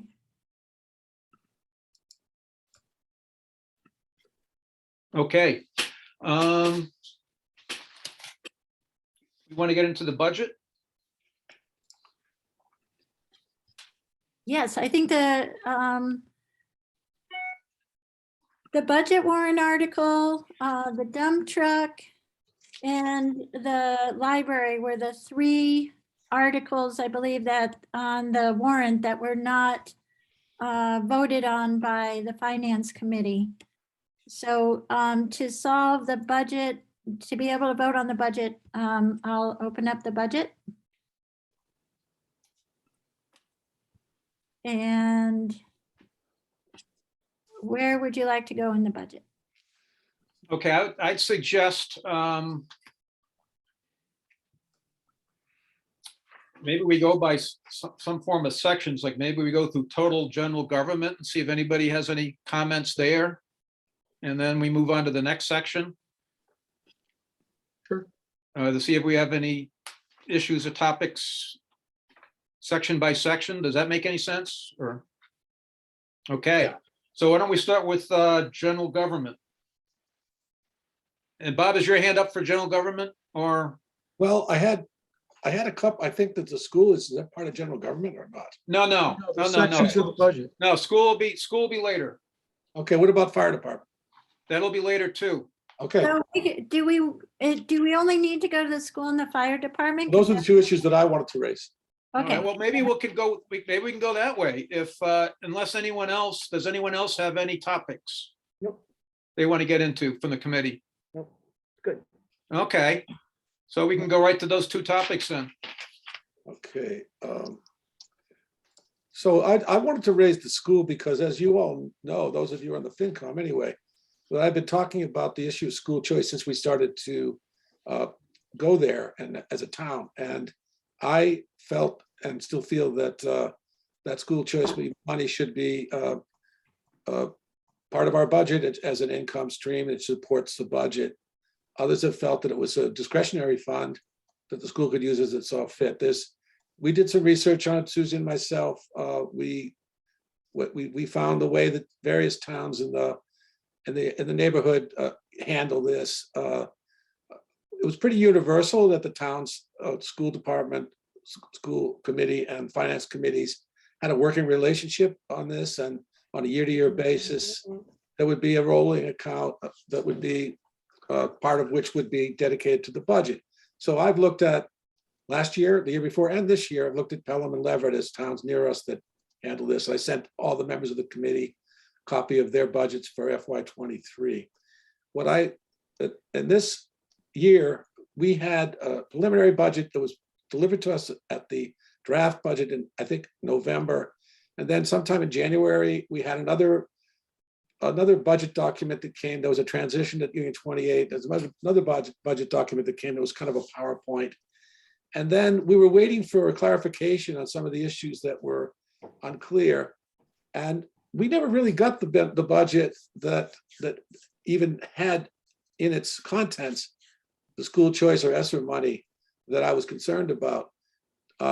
Becky sent me a budget, I think it was yesterday, that actually had those monies in a separate section of the budget after the bottom line. And they're not incorporated into the budget as revenue sources. They're treated as separate items that support separate parts of the school's operations, some of which are just ordinary operations, some of which are exclusive to, say, COVID-related issues. Hard for me to sort that out exactly, except that in the budget, it says that the general increase was, I think, 2.47%, if I'm not mistaken. But if you put the school choice money in, it's 5.77% increase in spending. And if you put the ESSER funds in, it's 10.77%. So compared to Pelham and to Leverett and to the region, we're doing it very differently. And I think that that's not a really clear, it's not really transparent. It should be, I think we should be doing it differently. So I support asking the school committee to change this so that it represents reality more closely. I don't know what this late in the day, what we can do about it. I've been waiting to talk about this issue for a long time. And Susie was nice enough to send me the document that she had that was issued to her at the meeting that she had gone to with the school committee. And that document, which I think was produced in February, did not have the information at the bottom that Becky sent me today. And that document that I got today was produced, I think, in March. So we, the committee, obviously didn't see this. So this is not the way to do. This is our biggest budget item, the school budget. We should have open, transparent, and complete examination of this thing. And we didn't do that this year. So I have a problem with that. that's not true. It's true to the extent that I try to describe it. Bob, the version I resent had gone to the whole committee. Yeah, we all received that, Bob, some months ago. I'm sorry, I spent hours looking at my computer. Every email you sent me, Becky, every email I Yeah, got. I can forward it to you from Every when email I we, got from you, Jim, so, yeah. I can resend it to you. all right. It went to the whole committee. It went to the whole committee. I'm sorry, I disagree with that. We did not vote on this budget. We did not have a discussion because I've been asking for information. Look at the Okay, minutes I sent you. We're at the talking two extraction different things. phase. We're talking about a vote and we're talking about getting I'm this talking about me information. asking for this information time and time again. It's in the minutes. Okay, Susie, So we're talking about process here. And yes, I sent it out when it came out. And yes, the budget that is on the school committee's webpage in their minutes is the same one I sent out. And we know that when Caitlin Sheridan took over, she put out something and we asked for some explanation and we got some explanation. Next year, they will put it on to the budget. And we talked about this in our meeting. They'll put it as a bottom set of notes on what they produce. And then the issue around school choice goes back to where it was when Bob and I met. We looked at what other towns were doing, and it is clear to some of us, and we've said it over and over, that it's the purview of the school committee. I told the school committee, Bob and I sent a message to them then. I've talked to them a couple times over the course of the year. And so getting the school committee to have a policy, which is what we see when we look at what Pelham and Leverett do. That is not coming from the FinCom, it's coming from the school committee's procedure and process. So I think if Bob wants to take it up with Dan, the chair of the school committee, to work on getting that, it takes the school committee to do it, and they know that, and they, I have not seen what they have not come up with something yet, but we also know that they have been extremely busy, and deciding a new policy is going to take some time, and maybe Bob will urge Dan to form a subcommittee of the school committee to make this policy up. But right now it's their policy to make up. And so here we are with the numbers that Caitlin Sheridan gave us, and they haven't changed. And I feel we have a budget in front of us that I particularly, for myself, I accept. AJ, Yeah, I just want to also add a little bit of context here. I think part of what's happened here is that, quite frankly, we've given the school kind of contradictory advice about how to do this. And I recall this from our meeting, our budget meeting, when we focused on the school, is that on the one hand, we're asking them for transparency and to give us kind of clear accounting for how they're utilizing the school choice and ESSER funding for specific expenditures, specific budget lines, which they brought to that meeting. And then some committee members gave them made the recommendation that those expenses should actually be taken out of the budget, because I think there was a fear that by including them as part of the FY23 budget, and some of those expenses were not long-term expenses, they were specific, they were addressing specific COVID-related needs.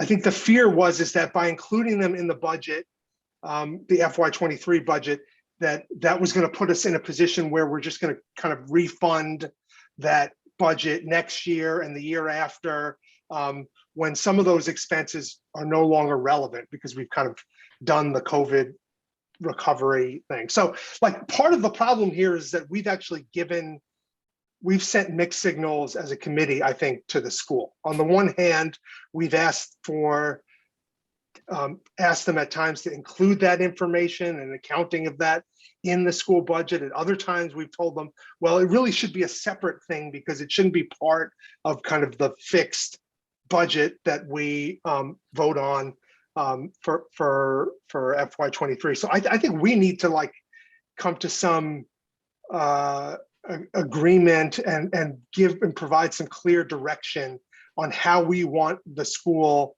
to account for how those funds are going to be utilized and how we want that information presented as part of the annual budgeting process, because I don't think we've been clear about that.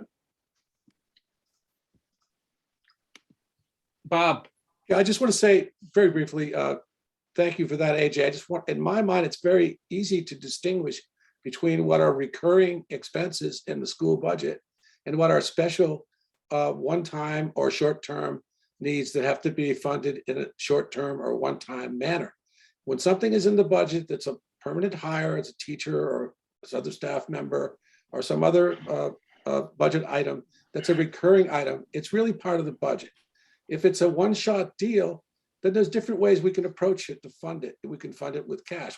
We've done that in the past. For the budget, for recurring expenses, they should be in the budget, and they should be supported by various sources, one of which is school choice. I've learned enough about that this year to know that many towns have the school choice thing. It's very kind of awful in a way because you're poaching students from other towns, but Pelham has, I think, the same number of choice students now as they do their sort of native students, if I may call them that. It's kind of awful. They're in a real fix, but I don't think we're getting to that stage. But in any case, it has to be addressed in a kind of transparent, open way. And yes, we, the Finance Committee, are part of that. It's not just, we're working with all the departments, including our most expensive department, to come up with a reasonable way to deal with this. And other towns have done it, we should do it.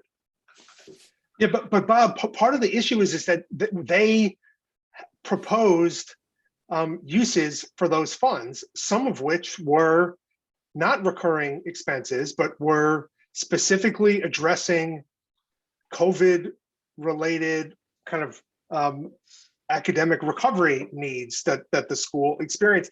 And when they presented it as part of their budget, they got feedback from us, I believe you, that, well, that shouldn't be part of the budget. So it's like, this is all I'm saying is that we're sending them a kind of confusing mixed message when we tell them, okay, well, if you're going to utilize school choice funding for a variety of purposes, but you should include some of those in your budget, but then some of the other ones should not be part of your.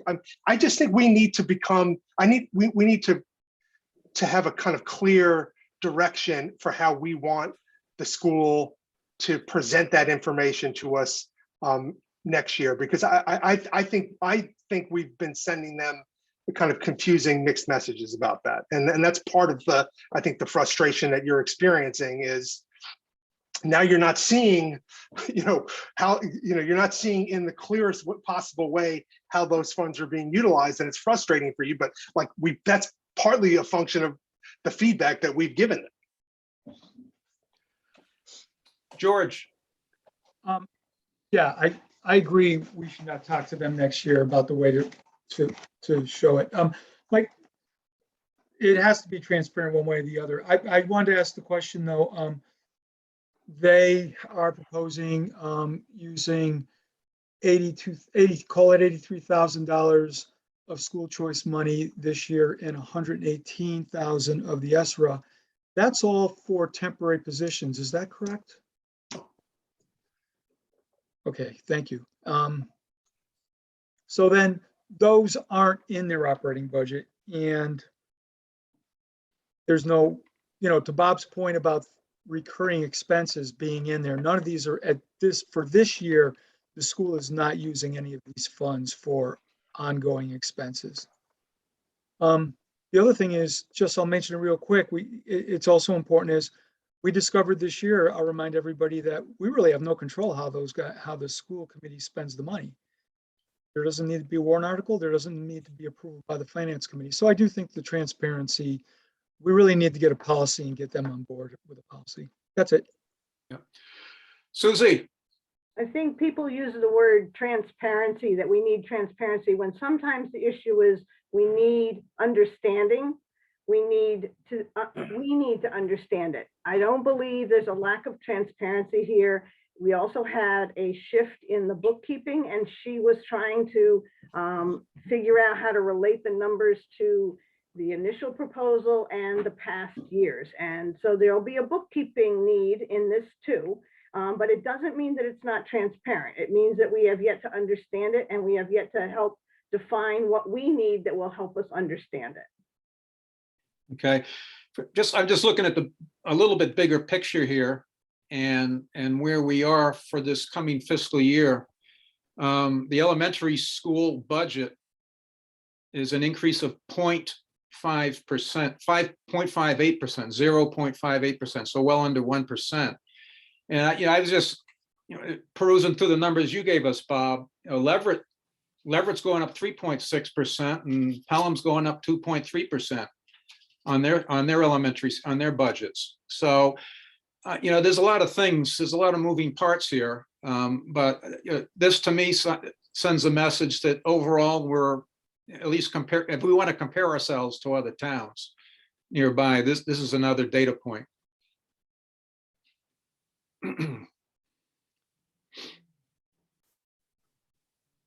Susie, For process, do we want to take a vote on whether we support the elementary school line as it is? I think we can make a motion to that regard.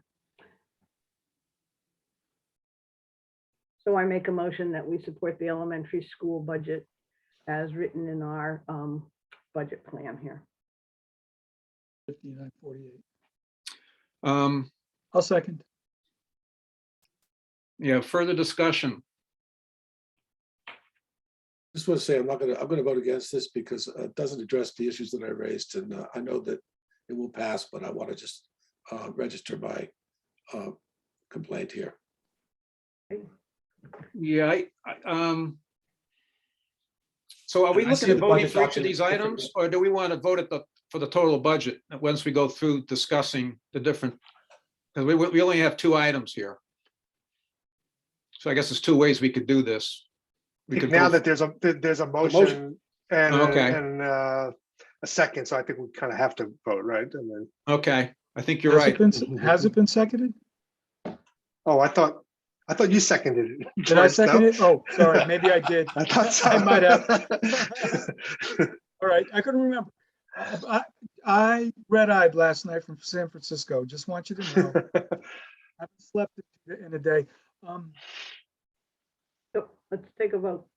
Well, and any further discussion? Okay, I'm sorry, Susie.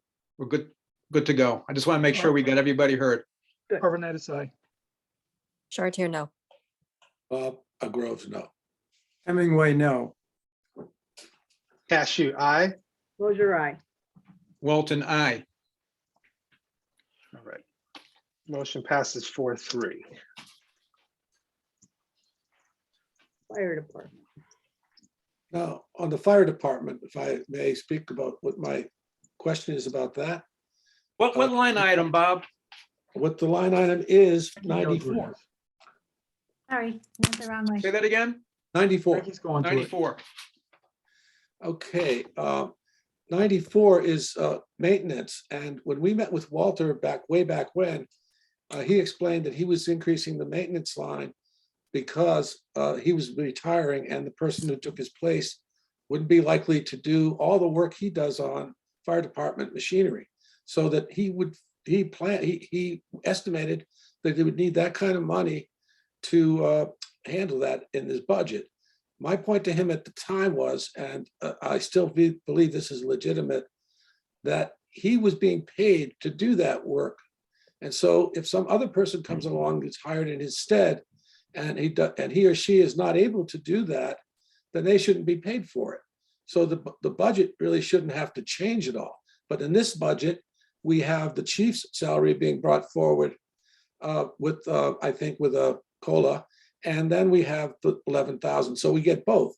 And I don't think that's really fair. I think that we should have a way to either lower that line back to where it was before or lower down the salary line to reflect the decreased responsibilities for the chief.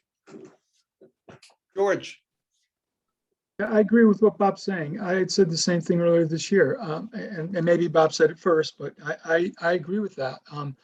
I was curious if we're hiring somebody, I would like them to be able to do the same things that the current chief does. If that's unique to the current chief,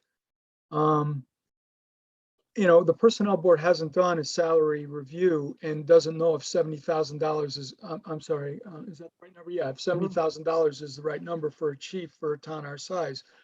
But I also think that Walter was giving us a range of numbers, and I don't recall that we picked the highest part of that range. I thought when we talked about this, we thought about something lower because it's the first year with a new chief, and we were going to use some of the FinCom reserve in the event that it really was 22.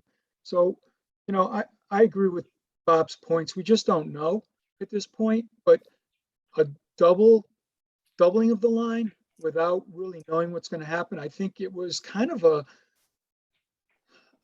guess on Walter's part. He was just giving us a range. I don't know that he didn't sound like he knew exactly what the numbers were. So I would like to lower the 22,000 myself. And I'd be comfortable lowering it as much as $5,000. That doesn't get us, if it was, to your point earlier, George, this was all part of the job as paid. 5,000 only gets us halfway or less than halfway. Right, I'm just saying, Yeah. I think Walter's right. I think, I'm sure Walter's right. He knows what he's talking about. We probably are not going to be able to find a chief that can do all the maintenance. The question is, to what extent can that chief do the maintenance? And to what extent are we going to pay extra? And I'm not sure it's double. I'm not sure I'm comfortable with going with double, because there was really no necessarily, I don't know. I mean, Walter knows what he's talking about, but I think we should lower that number. And then what the real salary will happen when the hiring process occurs and negotiations with the new chief happen during that process. But I do think that $11,000 from 11 is just too big of a jump. AJ, Yeah, I just pulled up the budget document that Walter shared with us back in, I think, December. So he did include a range, as George was saying, of 18,000 to 22,000. So I think George is correct that we've plugged in the highest value in that range. I hate to create more work for Becky to finish up the budget last minute, but I personally think we should lower it. Sorry. Bob, I think we should keep it the same, and I'd make a motion to that effect if that's time to do that. I think you can make a motion, Bob, at this time. I would like to make a motion that we maintain the same amount in the budget from 22 to 23 for maintenance of line 94. AJ, is your hand up from before or? Oh, sorry. Yeah. Yes, I'll lower it. Is there a second on Bob's Second. motion? Further discussion? George? I guess I would, oh, sorry, go ahead, George. Well, I was going to say, I mean, I trust the chief's judgment. He thinks that first of all, he thinks that it's going to go up. And I do believe he's correct. I just don't think to the full extent. So I think level funding it is very risky, I think. That's it. Just to remind you, George, as you well know, we have a reserve account. So when the dust clears, we can make adjustments in that if that's what seems to be the right thing. So I think we have that as an option going forward. Anybody else for discussion? Susie? I think that Walter was also fixing the building, which is aging, not just the machinery. And so I think I can go with Bob's suggestion that we go with 11 and plan to take it out of the FinCom reserve if it goes over, and know that an older building will have costs.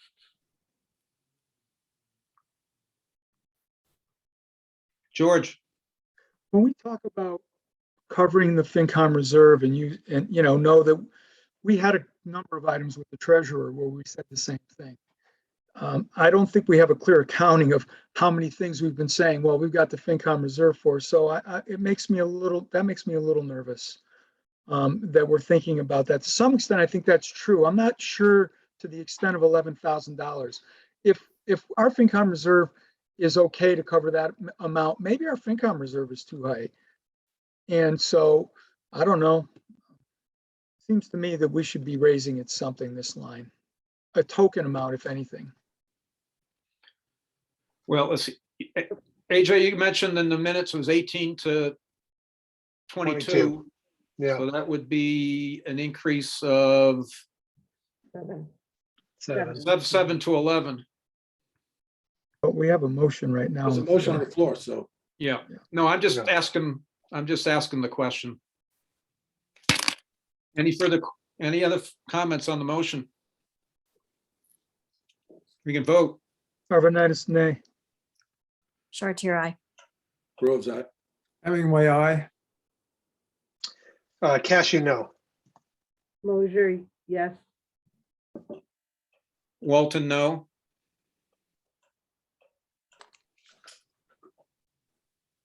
That passes? Yeah, 4-3. Yeah. That, everybody else got that? Okay. Yeah.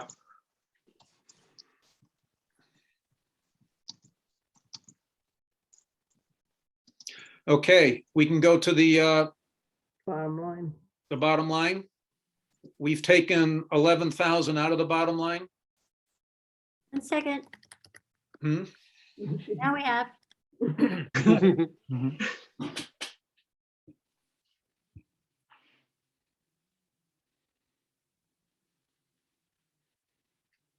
So we fell below 6.7 million.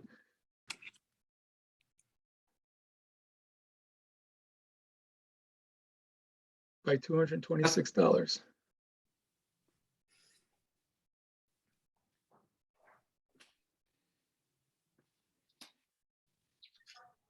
We're going to vote the bottom line because that's what you need to vote for the warrant article.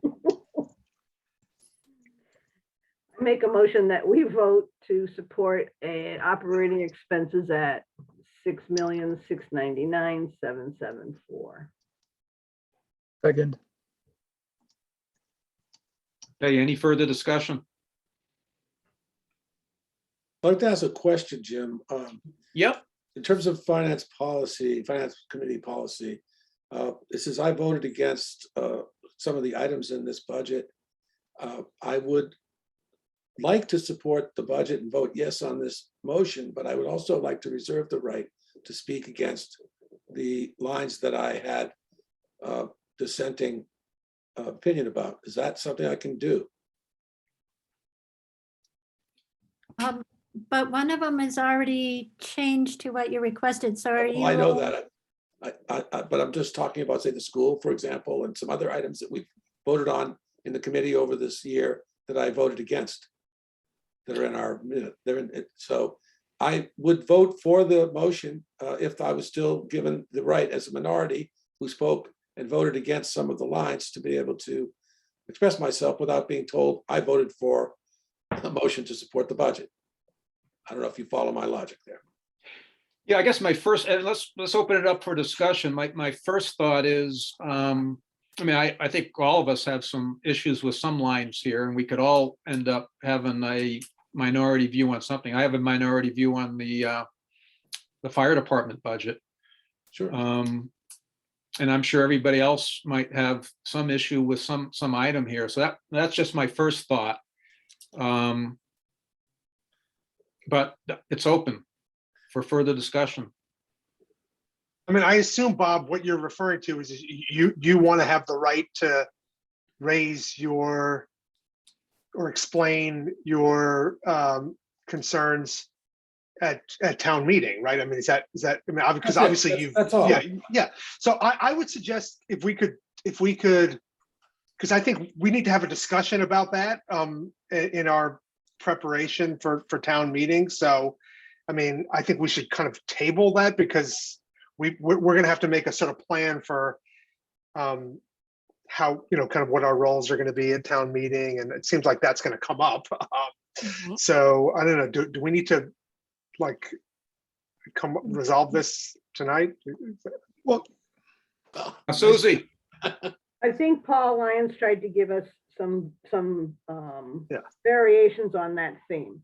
So we could vote this budget and Bob could dissent, and then when it's recorded on the warrant, and it comes to that item, Bob can explain his dissent. That was one of the things, If- the recorded votes. But- Okay, go ahead, Becky. But Susie, it, at discretion of the chair was Paul's full explanation. It yeah, wasn't, and there's another option, and this is going to Bob's comment about a minority report. Bob can put together a report on what he proposes to present, and then we as a committee can vote whether Bob can go forward or not go forward with that. So that's another option that Paul gave us. Yeah. We tried that, and I think personally, I would prefer that just all members have a right to express their views if they were dissenting during the process.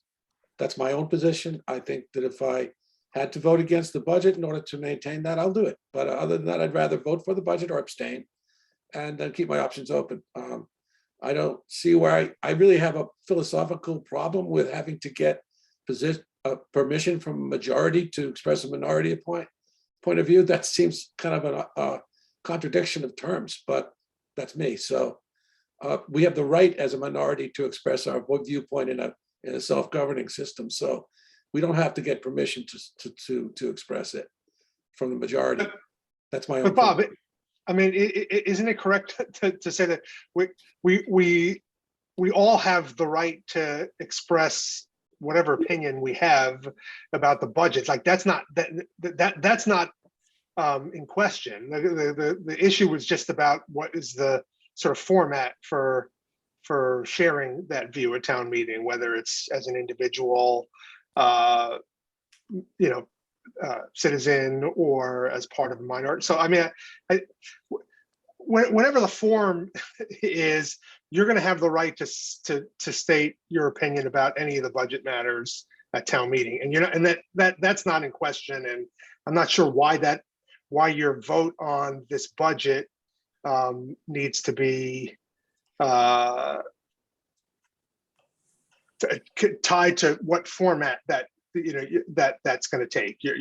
So that's not. I don't understand that. Well, let me try to be clear. If I vote for the budget at what I understood from what Paul Lyons said, which I thought was a good solution by him, if somebody wants to ask a question of the finance committee of a dissenting member who voted against one of the lines or one of the articles, then that member should be able to express his minority view to that questioner. And I wanted to know, for a point of clarification from the committee, if I vote for the budget, will I be disqualified from doing that? That's all I want to know. If you think I'm going to be disqualified, if you want me to be disqualified, then I will vote against the budget. It's very simple for me. George. Yeah, I'm probably be redundant here, so I'll try to be quick. Everybody has a right to make a comment about every line in this budget, whether they're on our committee or not, certainly. And Paul did, kind of tried to create some rules around that. I have no issue with a member of our committee flagging a line when the questions come up about the lines, and then speaking to the line and just saying, we talked about this as a finance committee. If we do it professionally, if we do it amicably, Bob's got a point and he wants to make the point. I have no problem with him doing it from our table instead of having to walk down the grass to the microphone and address it. Then he looks like he's not working with us. And he voted for the bigger budget because he understands the operation and wants to fund the budget. But every single one of us might have a point to make about lines. And I just urge everybody on our committee, if you're going to do that, if we all agree with what I'm saying, if you're going to do that, please be discreet and to the point, and let's not try to make it sound like there's dissension in our committee. We debate things, but it's not dissension. We try to give each other, I want us to look professional. I want us to look like, we have talked these things through, and Bob just has a different, I have a different feeling about the maintenance line than somebody else, and we just handle it that way. Susie. On the other foot is I want the town to see that a majority of the finance committee came to a conclusion that it supported something or whatever we're doing. I think both parts need to be seen. Well, I think that, the fact that the line is in the budget that we approve shows that the majority of the people on the committee approve what's on each line. Just to be direct, Bob, I mean, I don't think I don't think there's any scenario in which any of us would say you're disqualified from stating an opinion at town meeting because of how you voted on this article. So I mean, I don't think that's, I don't think there's any scenario where that is going to that would be plausible. So again, I'm not sure why that would impact or hold up how you want to vote on this particular article. That's what happened last year, AJ. So that's all. I was told since I voted for the budget, I couldn't say anything against it unless I went down to the with the hoi polloi. So I don't. But that didn't disqualify you from stating an opinion. It just. But I had to go down, and George makes a good point. We're the finance committee. We have robust discussions about these issues. We have all it takes is the majority to pass, but we have dissenting members on various things, and the public has a right to know the dissenting point of view as well as the majority point of view. That's my belief. Yeah, That's all. but Bob, there's no one given a majority point of view on the budget. The budget itself is the majority point of view. No one's making the points for why. If Bob makes a point. No one's making the points for why the school budget is the number that it is, the positive, from a selling, If Bob prompts the conversation and members in the committee feel like they have to rebut what he said and explain why. Chaos. Then we can, what's that? Yeah. Then we can talk. I mean, if Bob says. So if somebody on the committee disagrees with what Bob says, they stand up and they challenge Bob. And where do we end that? Where do we end that discussion? That's what these, in my opinion, that's what us meeting every couple of weeks is about, is going through this and hashing it out. And I think I feel good that we do have a good mix of views within the committee to do just that, and to spend a lot of time debating and working through things. But if we're going to go out and get into a line item on the budget at the meeting and say, I disagree with this item and these are the reasons, and then someone else says, well, I disagree with that. This is a good number and these are the reasons. I think it could really go down a rabbit hole real quick in general.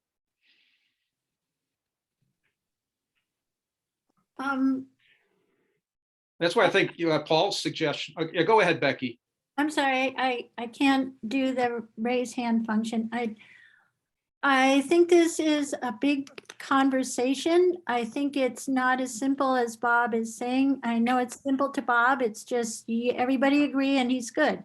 But I think how this would play out on town meeting is problematic. And I think Paul was giving us options of structure to use to stop it from becoming a chaotic tit-tat from at the table of the finance committee. I mean, I think it's really important that there is some, we're already itemizing the votes so people can see that it wasn't a unanimous vote or what it was.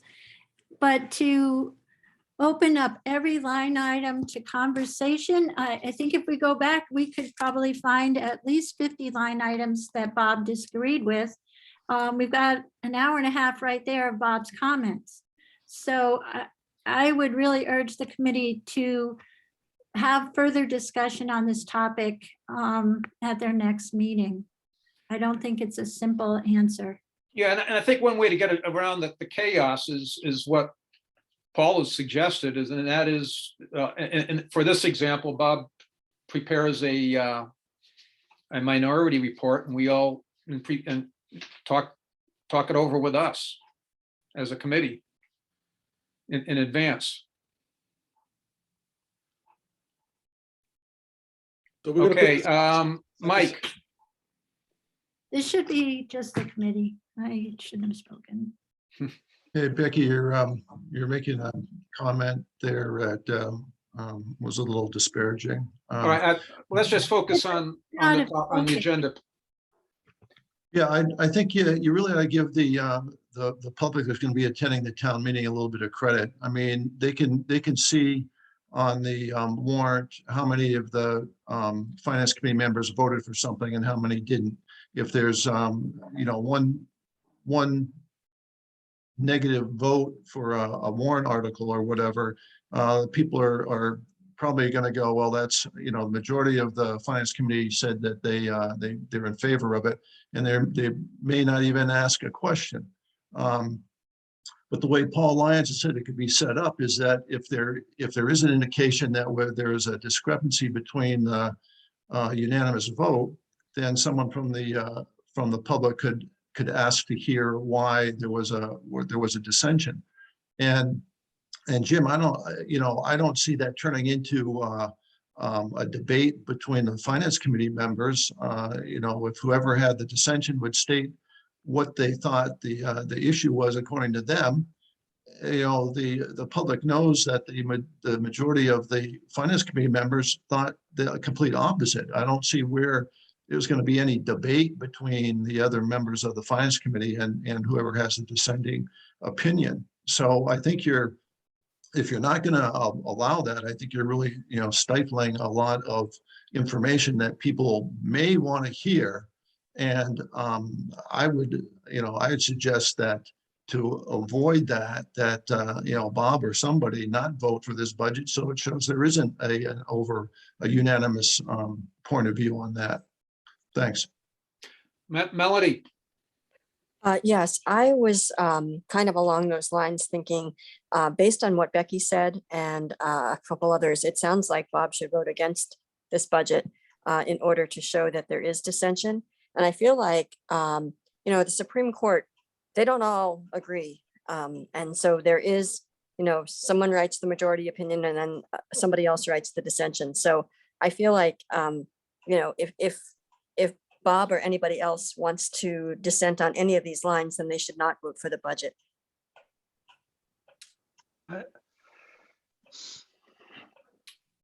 But I'm sorry, just if I could just ask Melody a follow-up question. That the implication there seems to me that one doesn't vote to approve this budget unless they agree with every single line item in the budget. I mean, that seems that can't be like We'll never be able to vote that a can't be budget. your point. I mean that would be No, I mean, that's not my so- point. so No. what do you mean then? Well, I mean, unless, I feel like how is the public going to know there's dissent unless Bob can make a dissent if he votes for this budget? That's my only point.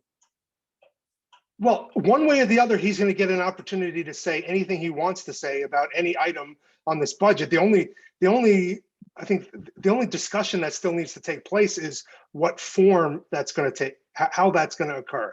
If he's going to have to do what he did last time, is he going to have to, prepare a written report? Is he going to be able to respond from the table? And look, I'm open to have that discussion. I think we should have it before town meeting, but it's not as if it's not as if there's any scenario here that's being contemplated where he is going to be disqualified from stating any opinion he has. That's not on the table. So it's just the question of what form that's going to take. Yeah. Sure. Let's see, Susie. George, I was just expecting, I clicked before my name was called.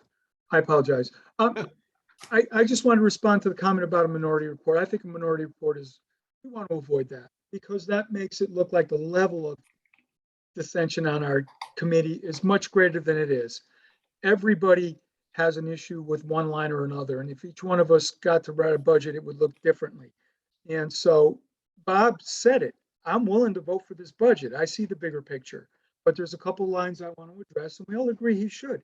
So I think we should table this to the next meeting. What's the right way for him to do this? So in my mind, it's done professionally. The point is, the majority of us voted for this elementary school line. Bob has an issue with that number or the way it was done, and he has every right to state it. I understand it could create a debate on the floor between us, but if we debate concisely and clearly, everybody gets to hear every side of the coin of the story. And the fact of the matter is, people want to know and understand this budget. So I'm not afraid for this warrant article to take a little longer if somebody has to counter some of Bob's points. And if I'm going to counter Bob's points, I'm not going to counter every point, but I might have one that I think is important. And I think it's important for people to understand why the 4 members or the 5 or the 6 people that voted for it did. Susie and then Bob.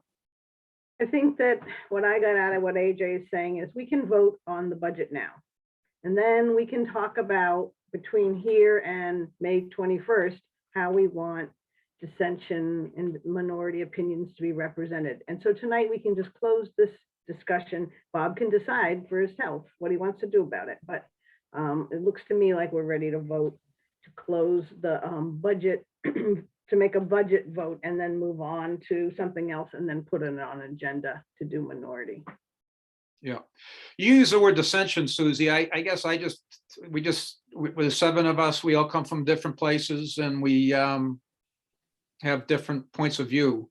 I don't know if dissension is the right term for that, and as we would expect, I think we do represent, we have the cross section of the town. There are people in town that go across the range of ideas, and I think that's represented in our group. So I guess I wouldn't use the word dissension. I just use I think we do overall represent the town and what the town is looking for. And I just think that if we start going down a hole of argument for reason why not to do something, there's someone's going to need to take the opposite perspective too, and that could end up leading us who knows where. Bob. Yeah, maybe I can help here. I'm very comfortable with what Paul Lyons suggested the last time he met with us, that if I were sitting at the table with the rest of the FinCom members and a citizen came up to the mic and asked me to clarify my vote, or Jim Hemingway's vote, or anyone else's vote that was in the minority on a specific issue, whether it be a line in the budget or an article or anything, that we can just speak to that without, and I wouldn't want to disqualify myself by voting for the budget. I wanted to be clear that that would not happen. That's all I needed to know. If I can do that, what Paul recommended, and I will vote for the budget, and we'll be unanimous in the budget. That's all I want to know. Okay? Okay. I see Paul's hand up. Yeah, good evening, everybody. It's been an interesting discussion. Paul, your name's coming up tonight. I'm sorry? Your name has been coming up tonight. Yeah, so I've been hearing.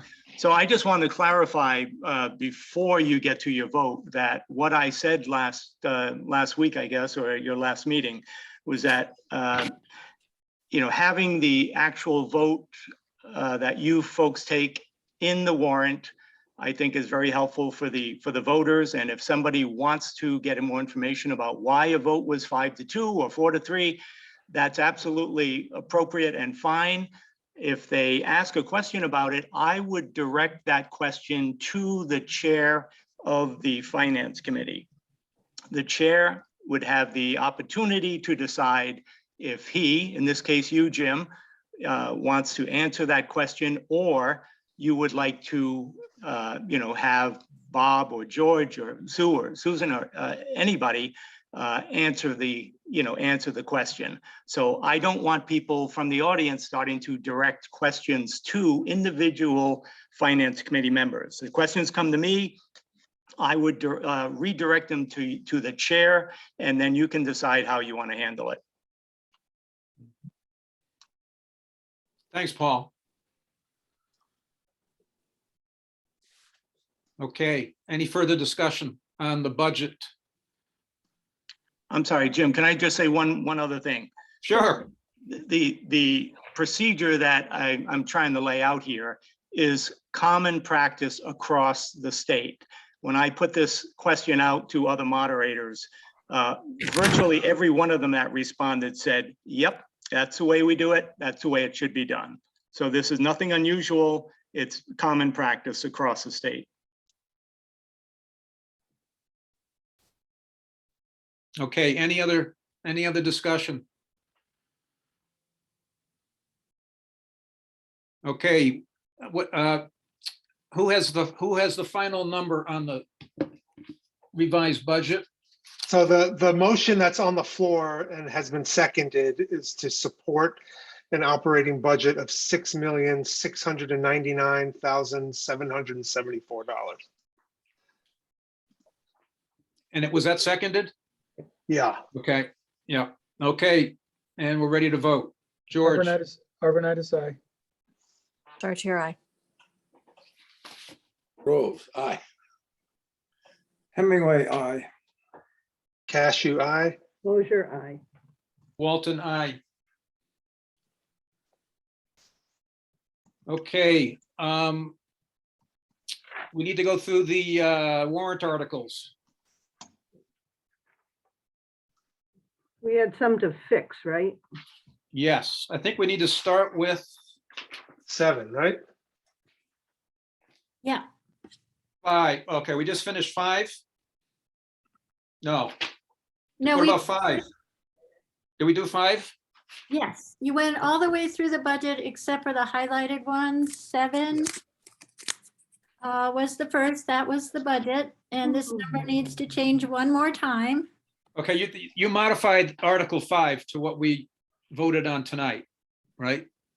Right, Becky, for the warrant article, for purposes of the warrant article? I will go back up to 5 and 'Cause I there have, are, no, I have not made all the changes there. I will do that. As you move forward on the budget, since you just completed the budget. and then there's just the one change on Article 2, the budget. I'm sorry, Article, Article 7 is the budget. Yep. Article 5 is the library, yeah, and the other was the dump truck.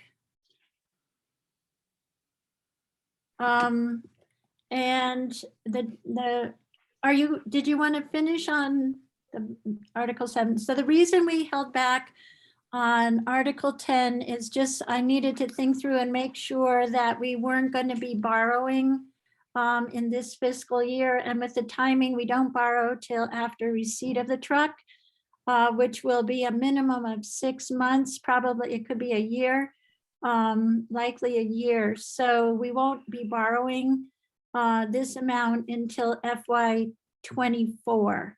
Therefore, we don't have to take any other actions and to the budget. So this, the debt will be funded similar to the culvert out of the 112,695 currently in the budget for debt capacity. Okay, so if you would start on the first 2 articles, and then I'll get prepared so I can correct Article 5. Can you guys all? what do you mean by the first 2 articles? I'm sorry. Article 7 and Article 10. You mean start with Article 10? The truck? 7 or 10, it doesn't matter, either one. Yeah, we need to update 7 based on what we just voted on. I think that is the right number. 6699774. But it's not what's in Article 7. Yeah, that's, No, they have to be $2,445, Right, $425. I'll check the math right now. I'm checking that math. Okay, gotcha. 6699774 minus. So Becky, right, okay, I went the wrong way, sorry. 99. Seven, So it seven, should be 6679349, George. 6679349. That's what I get. Good, I got the same. Okay, yep, that's it. Okay. Is Article 5 also all up to date? No, I'm sorry, I was, But we can vote on 7 and 10 while Becky's working on it. I have a question about 10. It sounded like because the borrowing won't be in this year, in this fiscal year, is that what? So I need that explained to me again, because I do want the town to understand that we are able to take care of getting a new truck when it comes on, and I don't know how that should be worded. So so if we looked at the debt schedule that was up earlier when you made all your library decisions, there's a section on the right-hand side where George listed the 2 items and their principal amount. Yep. 5 years, and then calculated how much Debt service. 5% it would be, and it was, I believe, $106,000 total. Yeah. Both items are pending FY '24. So this year's debt capacity amount of 112,000 will be transferred into capital stabilization. Okay. And then the next year will be dedicated to pay off those items for the next 5 years. And so what I'm wondering is, how should the warrant article read so that people know we are going to take care of the truck when it comes on, and for this year, 112,695 goes into capital Okay, stabilization. so we don't list that in a warrant article, Susie. Right. So does that mean number 10 disappears altogether? So No. You still have to authorize, you have to appropriate the funds for debt. Okay. Yeah, you have to get approval from town meeting to borrow money. Okay. And it's. Can I speak to this, please?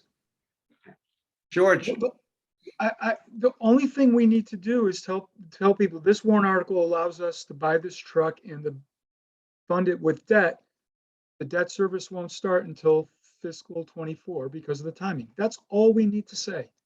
Everybody will get that. Okay. So we're just going to vote it as it is and then tell them the other part. Yeah, we can just mention it right on the floor. The debt service for this won't start in the current fiscal year. That's why it's not in the budget, but it will be in the budget in the subsequent year. Everybody will totally get that. And the capital and the money in this year goes to capital stabilization by default. We don't have to mention that. Again, unrelated, it's related, but it doesn't need to be addressed. The point is, if there's a larger capitalizing funding conversation and we want to bring all this into perspective, we can talk about that. But for this vote, what people want to know is how much we're spending on the truck and how are we financing it? Okay. And we can just add when we're financing it. And let's not open up all these cans of worms. I'm sure there's going to be a high level conversation about there is every year. There's a high level capitalization about how we're managing capital costs in our town, a capital budget in our town. All right. So let's just keep it simple is my suggestion. I'm fine Nothing's- with that. It just was highlighted and I wanted to make sure whether we were, what we should be saying. And this looks good to me, number 10. okay. I make a motion. Let's go back to 5. Well, can I make a motion that we vote on number 10 right now? Sure. Yeah, since it's still fresh. Is sure the same as a second? Susie? Yeah, I second it. Okay, any further discussion? I just want to say, I voted against this when we discussed it in the committee of capital planning items, voted against it in capital planning. Yeah. I still feel that it's not a good year to buy a truck. It's not really a necessary thing to do. It could be put off and maybe situation will be more favorable in the future. So I'm going to vote against it. Okay. Any other comments? Okay, George? Chartier, aye. Groves, nay. Hemingway, nay. Cashew, aye. Closure eye. Walton, aye. Okay, so we have Article 10 Article 7 now. It was 5-2, so they needs, Becky, you need to add a comment in there that recommended 5-2. And now we're back to 5. Did we do 7? Did we put the right numbers in for 7? Yes. Yeah, we- 7's ready to go. We So should let's vote do on 7. We want to do 7? Yeah, because Becky, I think Becky's still working on 5. All right. Was there a motion on 7? I'll make a motion to recommend approval of Article 7 as amended.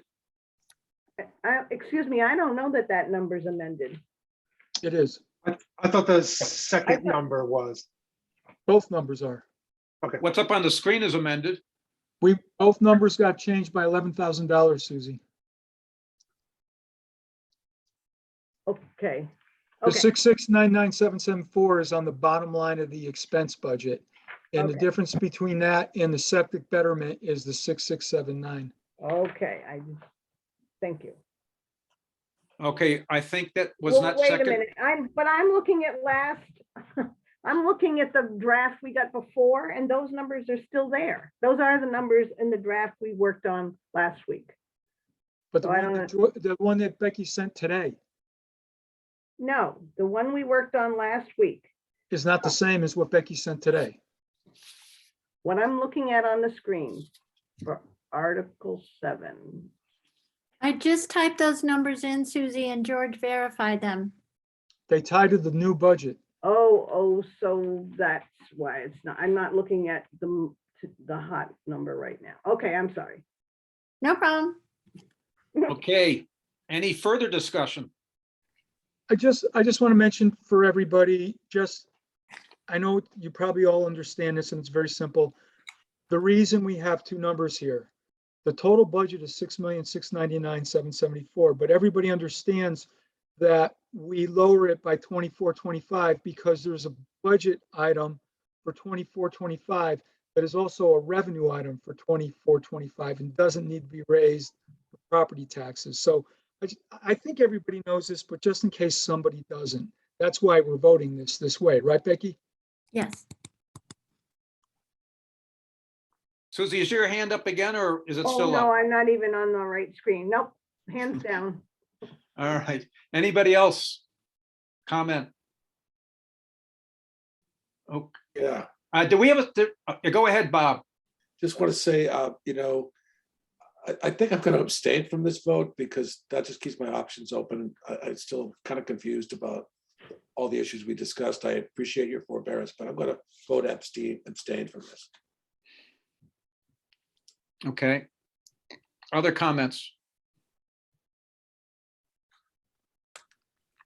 This was seconded, right? Or was it not? Actually, I don't think I heard a second. Okay, I'll second. I didn't hear a second either.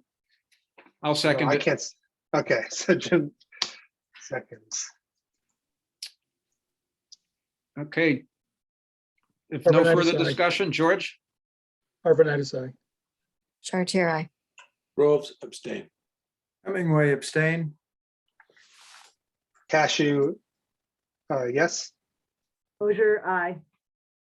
Walton, aye.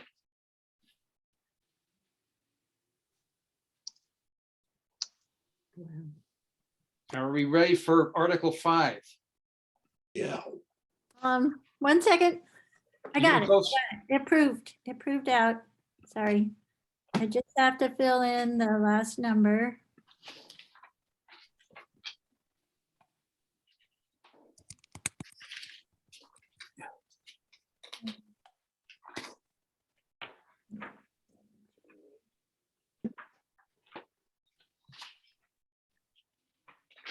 Okay, and I just want to show you guys so that the bottom line is proving out to 1,172,87. So it ties to this spreadsheet. It includes the 250 of free cash, 238 from stabilization. I'm sorry, that should say transfer from capital stabilization 238, transfer from stabilization 150.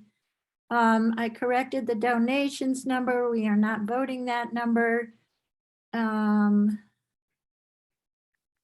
Okay, so, and a transfer.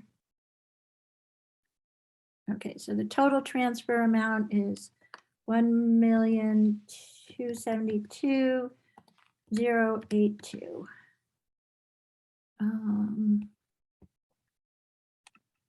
Sorry. Okay, so are all the finance committee math heads looking at this carefully? I think we've got it, but I just like your reassurance.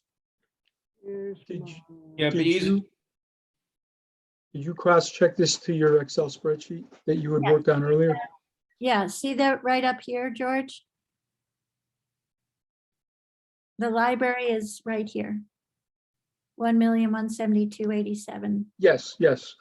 So Becky, if we subtract, if we take the 2,44953 and we subtract out 250, 238, 250, 27, 150, and 323,854. And the The 57,520. land. Yeah. So it's all right here. And they all cross-check. Yeah, I can't, 854. I'm sorry, 8, All right, so basically, if I just took that number and subtracted out all these other things, because I'm doing it on a handheld calculator, which is not real easy to do.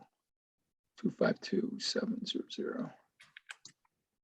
323,854. I missed something.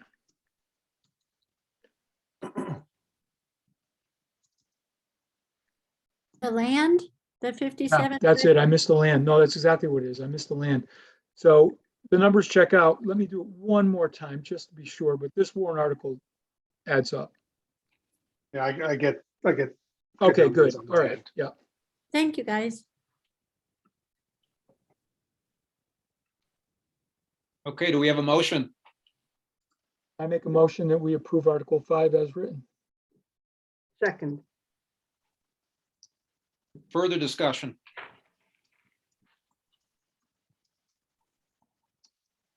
Okay, if we go ahead with vote, Overnight aye. Chartier, aye.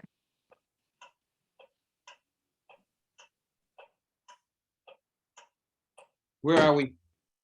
Bob? Oh, sorry, that was me. Groves, nay, sorry. Hemingway, nay. Cashew, eye. Motor, aye. Walton, aye. I think we go down to Article 28. We get into the assessors articles. Does that sound right? Yeah. Rita? Hi, I just, I need to make a correction on Article 19. 19. Yeah, which is a CPA article. I had a email from just this evening from the town accountant that says that there's not enough money in the open space recreation fund balance to fund the entire $50,000, but there is money in our budgeted reserves. So it would change the article to read, see if the town will vote to appropriate $22,000 from the open space recreation fund balances and $28,000 from the CPA budgeted reserve balances for a total of 50,000. It doesn't change the amount, it just changes the accounts that that money is coming out of. What's that second account, Rita? Second account is the CPA budgeted reserve balances.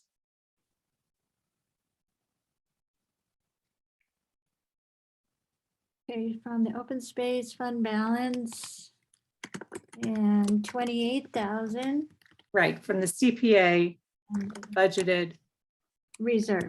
reserve balances.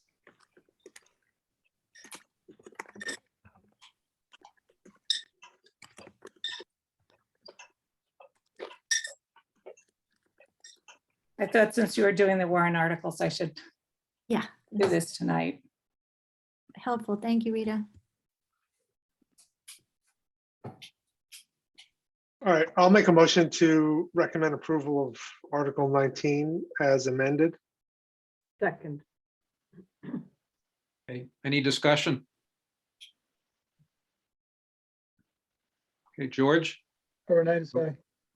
Dr. I. Hemingway, aye. Bob, that was a yes? Yes, Sorry, aye. you got out there. Okay. Sorry, Jim. Hemingway, aye. Cashew, aye. Closure, aye. Walton, I. So that stays 6-0, right? That was unanimous. Seven. Seven. Seven. This year. That's right. That was, Yeah, we didn't have, I don't think we had George for our last meeting for this part. So that's why there was some sixes. okay. I have one question on, was it the budget vote? Was that a 5-2 vote? Which one? 2 abstentions. Yeah, so it's 5-0 with 2 abstentions. 2 abstentions. Okay, and that was the Library. Article 5. Article 5. Okay. Oh, So it was oh, five- that was five to that's two. right. I'm sorry. I'm thinking of the budget. I'm thinking of the budget vote. Oh, no, Article 5 was 5-2. Right. That's Yeah. correct. It Okay, was Article 7, the budget, that was unanimous 5-0 with 2 abstentions. I knew I had it wrong. Thank you very much. 2, there you go. Yeah. Okay. Okay, now we get into the, I think are we good to go to Article 28? And that list is 15 of them, assesses up our tax exemptions. And then we all got some information, we got some background from Kevin. Yep. I guess some days ago. Do we want to get into some discussion on this? I have a question. Yeah, So I couldn't figure out in a budget where the property tax exemption funding comes from. The overlay. The overlay. Okay, I wondered if that was it. Okay. And that's. okay, I had a question on this, and it looks like it's referenced right at the beginning that this is a state law. All of these requirements are a state law, and I guess my question is a general question, is why do we need to vote on a warrant article for something that's state law? Because the town has to adopt it. It's, you have the choice to adopt it or not. Oh, so we could vote against it and Yeah. not actually adopt it, Correct. is what you're saying. Okay, One- Bob. One thing that Kevin told us is that some of these provisions we're already employing in our system, even though we may not have ever formally accepted them. So that's kind of another wrinkle here. You're right that they're voluntary, but some of them we in fact are employing now and using, although we've never formally adopted them. So I don't know what the impact. I didn't do deep research on this. I think that they're all pretty. I don't think there's any really biggies in here. Are there, Becky? The Yeah, biggest yeah. one that I saw was I think it was the blind exemption went from 500 to 1,000, but most of the rest of them are much smaller. Yeah, and I think that if there's a blind person who's going to get an extra $500, I don't know if anybody in the finance committee wants to vote against that. Where were you? If there's any really big earth-shattering, I think we could vote on these as a block, personally. Well, I guess one question is any sense for the impact, the overall impact to the revenue side of our budget, to our budget with these 15 warrant articles? Do we have any rough idea? No, I don't. I know that, like Bob said, some of these we're already available to people. And it's already being covered with our current overlay. But I did not get an answer from Kevin. I didn't meet up with him like I had hoped, so I can't give you more information. Okay, so Susie, is your hand up? Yep. So we have currently an overlay fund, and if we pass all these and we find that the impact is different, I guess the worst case scenario is we increase the overlay fund next year. Is that correct, Becky? Yeah, and I believe the assessors are in charge of the overlay fund.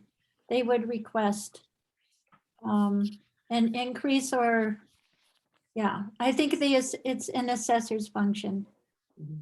So But they would, Right now, Kevin thinks we're okay with what's in there. There's like 30, was it 40,000? yep. Well, this year it's estimated to be, yeah.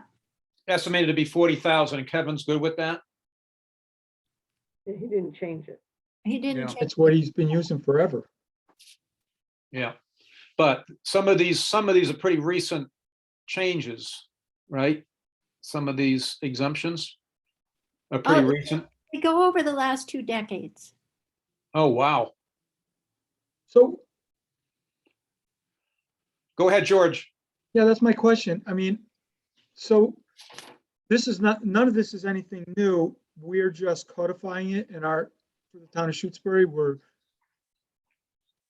We didn't have a formal vote for these, and that's why we're voting on these now. It's almost like an administrative cleanup. Yes. So the question I had was, there was I'm I'm sorry. sorry. No. What did you say, Becky? I was just saying it's because when he went through them all, he could not find approval dates, town meeting approval dates for a number of them. And so instead of messing around, he just wanted to have a clean baseline and revote and vote them in case any of them we could not provide proof that we had adopted them earlier. Okay, I thought so when I first saw, I didn't realize that when I was looking at this afternoon. I thought that these might be related to the tax break we're giving to certain circuit breaker people. Doesn't need a warrant article, right?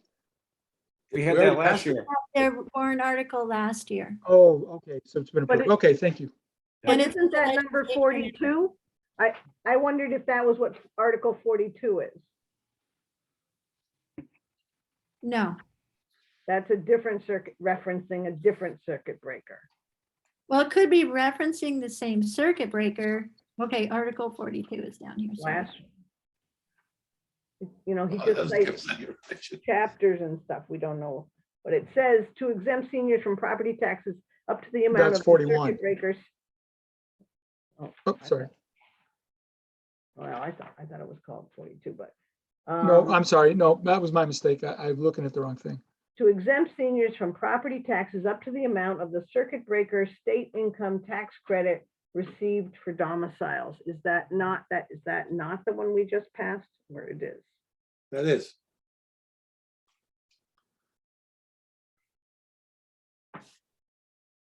I believe that is. Wait, what you read is not what I'm seeing on the screen for Article 42, is it? No, there's explanation sheets.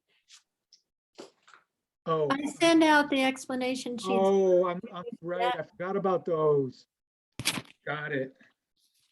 Oh, I completely forgot about those. Okay, I'll have to look at those. Okay.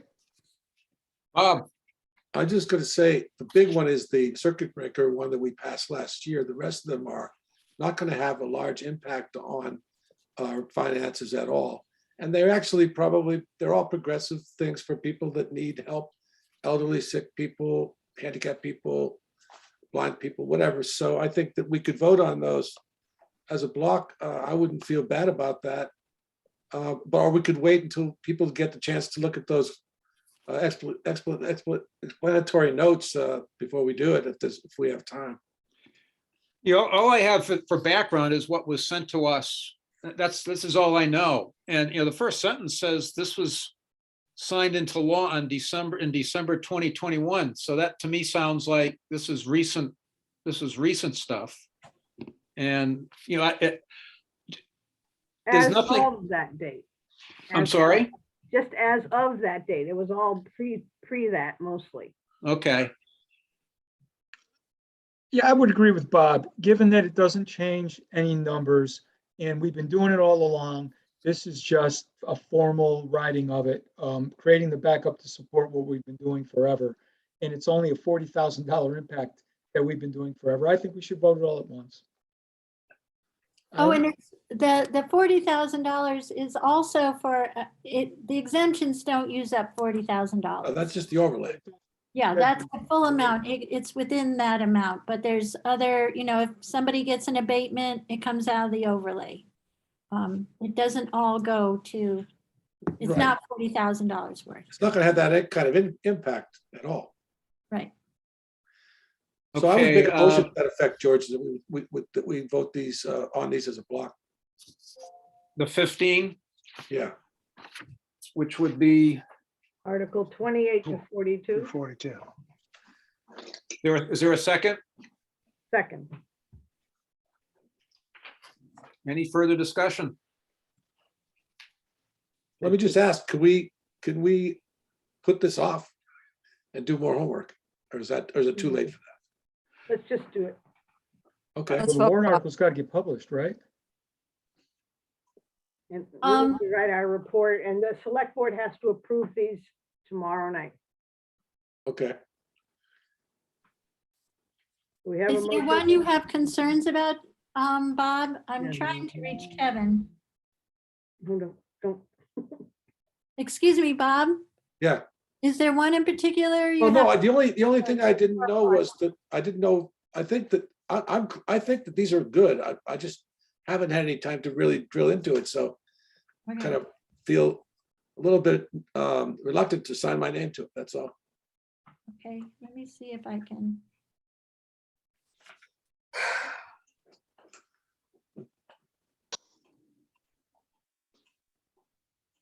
We're almost at the 3-hour mark. I would really Yeah, like. to I'm just close. comfortable with, I'm certainly comfortable with Becky's. I would like to vote.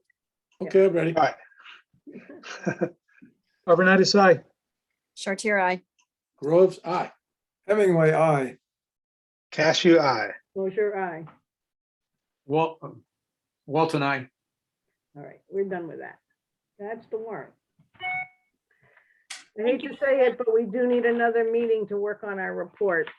I don't know. And I'll update, speaking of which, I'll update the tables and Becky, if you could send me the revenue report when you're done with it, or send us all the revenue when you're done with it. And then I can send the calculations of everything in the first two sections to the subcommittee. Okay, Do we need to, there's still some other warrant articles after 42. I guess these are new since our last meeting. Citizens God, I petitions. It's not financial, right? oh, there is one financial one. Yeah, the 700.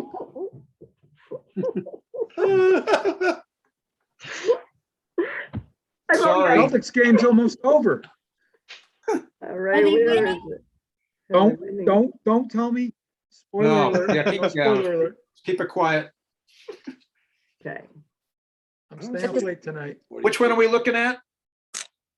The only financial one is the $700,000 of cash, free cash. That is is this water? Article's that? Article, It's a petition. 46. Yeah, Becky, can you pull it up on the screen? Yeah, I don't have it in my, Oh, it's the Sorry. roof. It was in an email that Becky sent us. I'm not sure why. It's the roof. What? No. Yeah, they want to commit 700,000. Somebody wanted to commit 700,000 free cash to the roof. Okay, This is coming from a citizen petition. I thought we didn't vote on those. we usually don't, but it has financial impact. Sure does. And it's a warrant article with. Changes everything we've done so far tonight. Oh, my God. Well, and we have a plan on our capital plan, so that's part of the discussion. I feel like we've covered this, that the citizen petition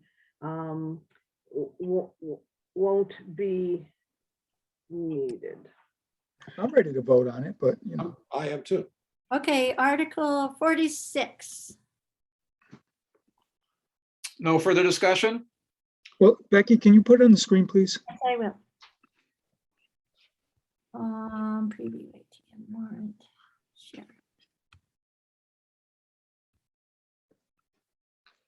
There it is. Can everybody see it? Yep.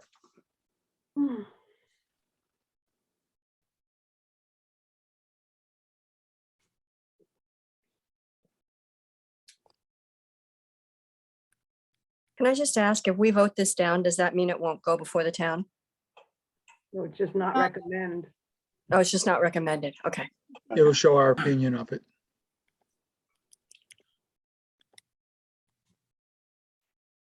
I'll make a motion. We approve this article. I'll second. Any further discussion?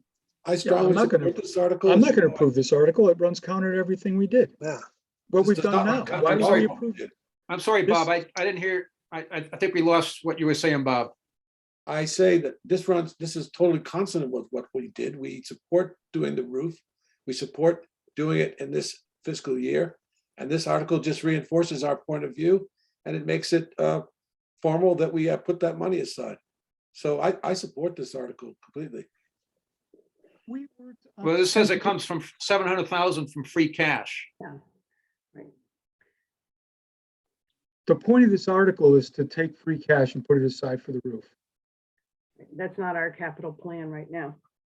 It runs completely counter to our capital plan. We worked very hard to come up with the right way to fund the library and the roof and the other capital items that were presented this year. And this harpoons all those plans. Well, as you know, Okay, so George, let's I just- voted against We the don't have library. to argue it. We could just vote. Yeah, well, we're having our discussion. Okay, I just want to respond to what George said. As you know, I voted against some of the other aspects of our capital plan that were in your spreadsheet. And I voted, and I really sort of represented a view that we should fund the school roof this year. This article provides for that. I support it, and I'm going to vote for it. All right, I heard there was a second, but I couldn't hear who that was. Can somebody? I'll second it. It was, Okay. it was Jim Walton who seconded originally.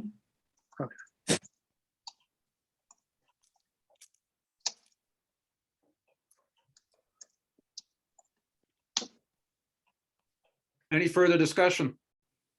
So free cash is at 1,174,000. If we approve, if this gets approved on town floor, then that would leave us with 474 in free cash, which is less than the amount of free cash we have on all our warrant articles that we are using free cash for, because we have voted as a committee to spend $491,000 in the various warrant articles from free cash. So this would What's the basically- balance, George, after those expenditures that we've voted on? So free cash is at 1,174,000. We voted on spending 491, leaves us with 683. So we would come up short $17,000. So we don't Becky, even have it. scroll up Okay. so we can see the rest of it. Oh, sure, sorry. Thank you. And it takes away all our flexibility going forward. Anyways, that's it. I won't talk about it. Yeah, Amanda, Thanks. I think you know why I did this. So at the time, that was my idea to fund it from free cash. So I see what you guys did at the last meeting.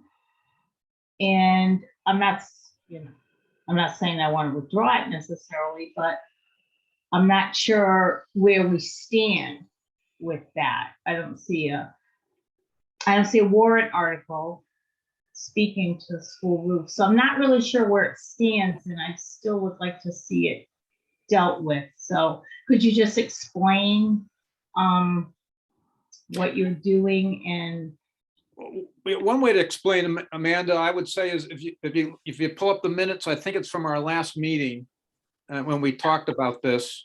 Right. We talked about how we do have engineering in the current budget for this.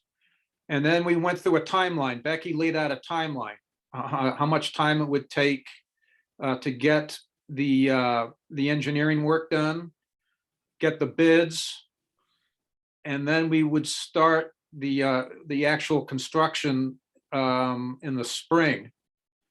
And I think what we also heard during that meeting is we probably wouldn't be able to get it, even if we just went full bore ahead without even having a project going through the capital and project process, we wouldn't be able to start that installation any sooner.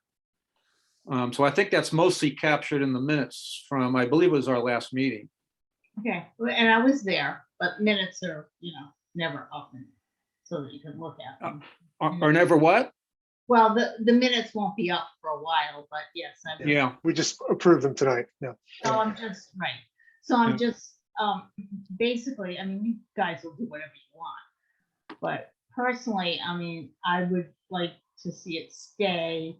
And I can always take it away at town meeting, right? I can withdraw it. Because I don't see any, I'm just wondering why there's nothing, why isn't there, maybe you can explain this, why there isn't a warrant article about the school roof after you guys have put all this money. So if I can just respond, so there is a, if I can respond, there is a warrant.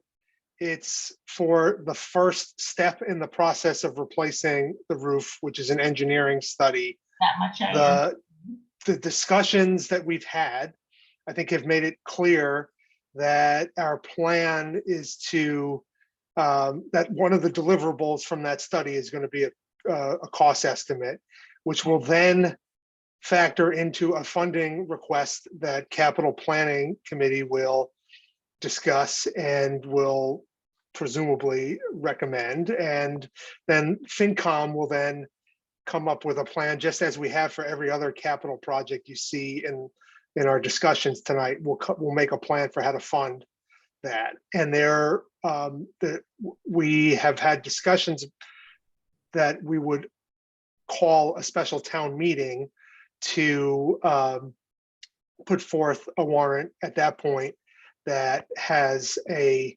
project cost that's tied to an estimate that we obtain through our kind of typical process. All right. I do recall you saying that. But it has been so many years it has been put off, and no disrespect, but I'll believe it when I see it. So I guess do whatever you do. But I still am not sure that this is really going to get done, I guess, because I don't see any warrant article saying that we're moving this money to get it done. So I guess that's all I have to say. So, Okay, so you're getting a lot of interest on this. We've got Jim. We'll start with Jim. Yes. We need to respond to, at least show that we are somewhat careful and interested in what town voters and taxpayers want and wish to happen in town. 82 people signed this petition, and that is, I think, and that's just a minority. There are many more who would have signed it had the petition circulated further, but only 10 signatures, as you know, were needed to be able to start this process rolling. So I very much support this, and I think we can work out the problems with financing at a later time with all of what it is that George and I'm sure Susie are going to bring up and mention. But this really does reflect what town voters and town taxpayers want their money, where they want their money to go, and we should support it. Thank you. Bob. Yeah, I just want to say, I think, first of all, that the amounts of free cash and the depletion of the free cash that would be caused by this motion passing in its current condition, that can be changed by changing some of the by amending some of the aspects of the library vote when that comes up. My position is that we're taking too much reserves for that. We should be borrowing more. The other thing is that the free cash that's in this motion, this article, doesn't have to be free cash. That could be amended at town meeting as well and could use a different source.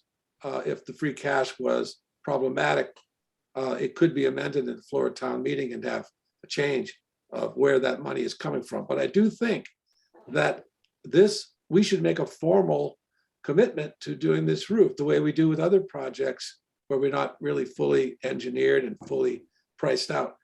These are good numbers. This is a reasonable proposal.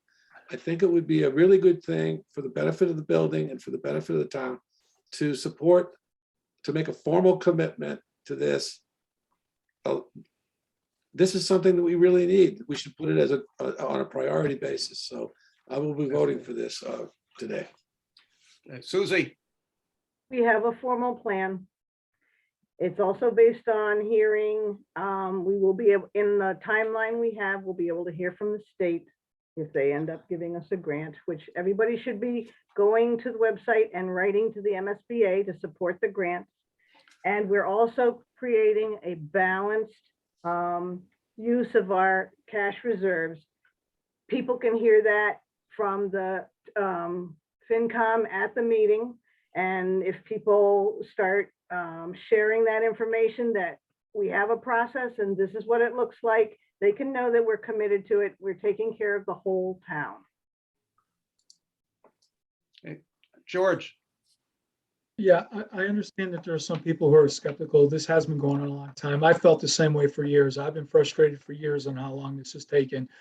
But clearly there's support for it because we're spending $60,000 on engineers to make sure we get a project of this magnitude done right. The only thing I'm going to say again is committing this money this way undermines all the work that we have done. It runs counter to prudent financial management and capital budgeting. I think it'd be a big mistake for us to approve this, to agree with this. Let's see, M is Mike. Yeah, I think there's a lot of people that signed this petition. I think you've got to take that into account. There's been issues with that roof for years and years and years, and there's been a lot of concern about that. And the you know, for a lot of people, this is about setting priorities and you know, putting a lot of free cash and stabilization money into the library may not be the priority that a lot of people think the town should be going through. So I really think you need to approve this and keep it on the warrant. Okay, AJ. Yeah, I just, quite honestly, I don't know how we can expect anybody to take our work seriously if we've got our recommendations on several warrant articles here that would completely deplete all of our free cash. In fact, we don't even have enough free cash to fund every capital project that's reflected on this warrant list where we're recommending approval. So like, how would we expect anybody to take us seriously if there isn't even enough free cash balance to fund everything that we're recommending here? It seems like that would be kind of an absurd position for us to take. Okay, I'd like to try to wrap this up. Try to give everybody an opportunity to talk about it. Yeah, but I think we're rehashing a lot of similar points. So if we could take Amanda and then Gary and then George and then maybe wrap it up. Okay, thanks. I think, I don't know, Melody had also a hand up, I think. I just want to say, as far as process goes and not being taken seriously, I just want to point out that at the beginning of the year, I tried twice to get on the finance committee's agenda to talk about this, to talk about the roof, and I was ignored. So this is the route I took. Maybe I would have got somewhere with you guys, maybe I wouldn't have, but at least it would have been brought up for discussion, and maybe things would be, you know, looking different right now. But I did try to go through the process. Like I said, I wasn't taken up on it. So this is what I chose to do because a lot of people are tired of this issue not being dealt with. Thank you. Okay, Gary, I just want to quickly say that I support what the committee has been doing over the past few weeks, the plan that is put forward. I'm more than confident that this issue will be dealt with in a timely manner. Until we have an actual cost, we could be setting aside money that could be needed for other things that isn't needed for this. The grant has not been decided yet. I think we're jumping the gun, earmarking this money from free cash, and we should continue with the process you've started. George, I just want to point out, the finance committee doesn't decide what projects to fund. We decide how to fund projects. The finance committee can't say whether we're going to go ahead with this or not, and talking to us isn't really the way to go about it. I think it's the capital planning committee is the one that needs to hear from the town. And correct me if I'm wrong, they're the ones who ultimately decide what is going to have to be funded. So addressing the funding this way just undermines the process. No, And I understand, Amanda, that your intentions are good. I'm not criticizing at all. I do understand your intentions are good. A lot of us feel the same frustration, but we decide how to finance things.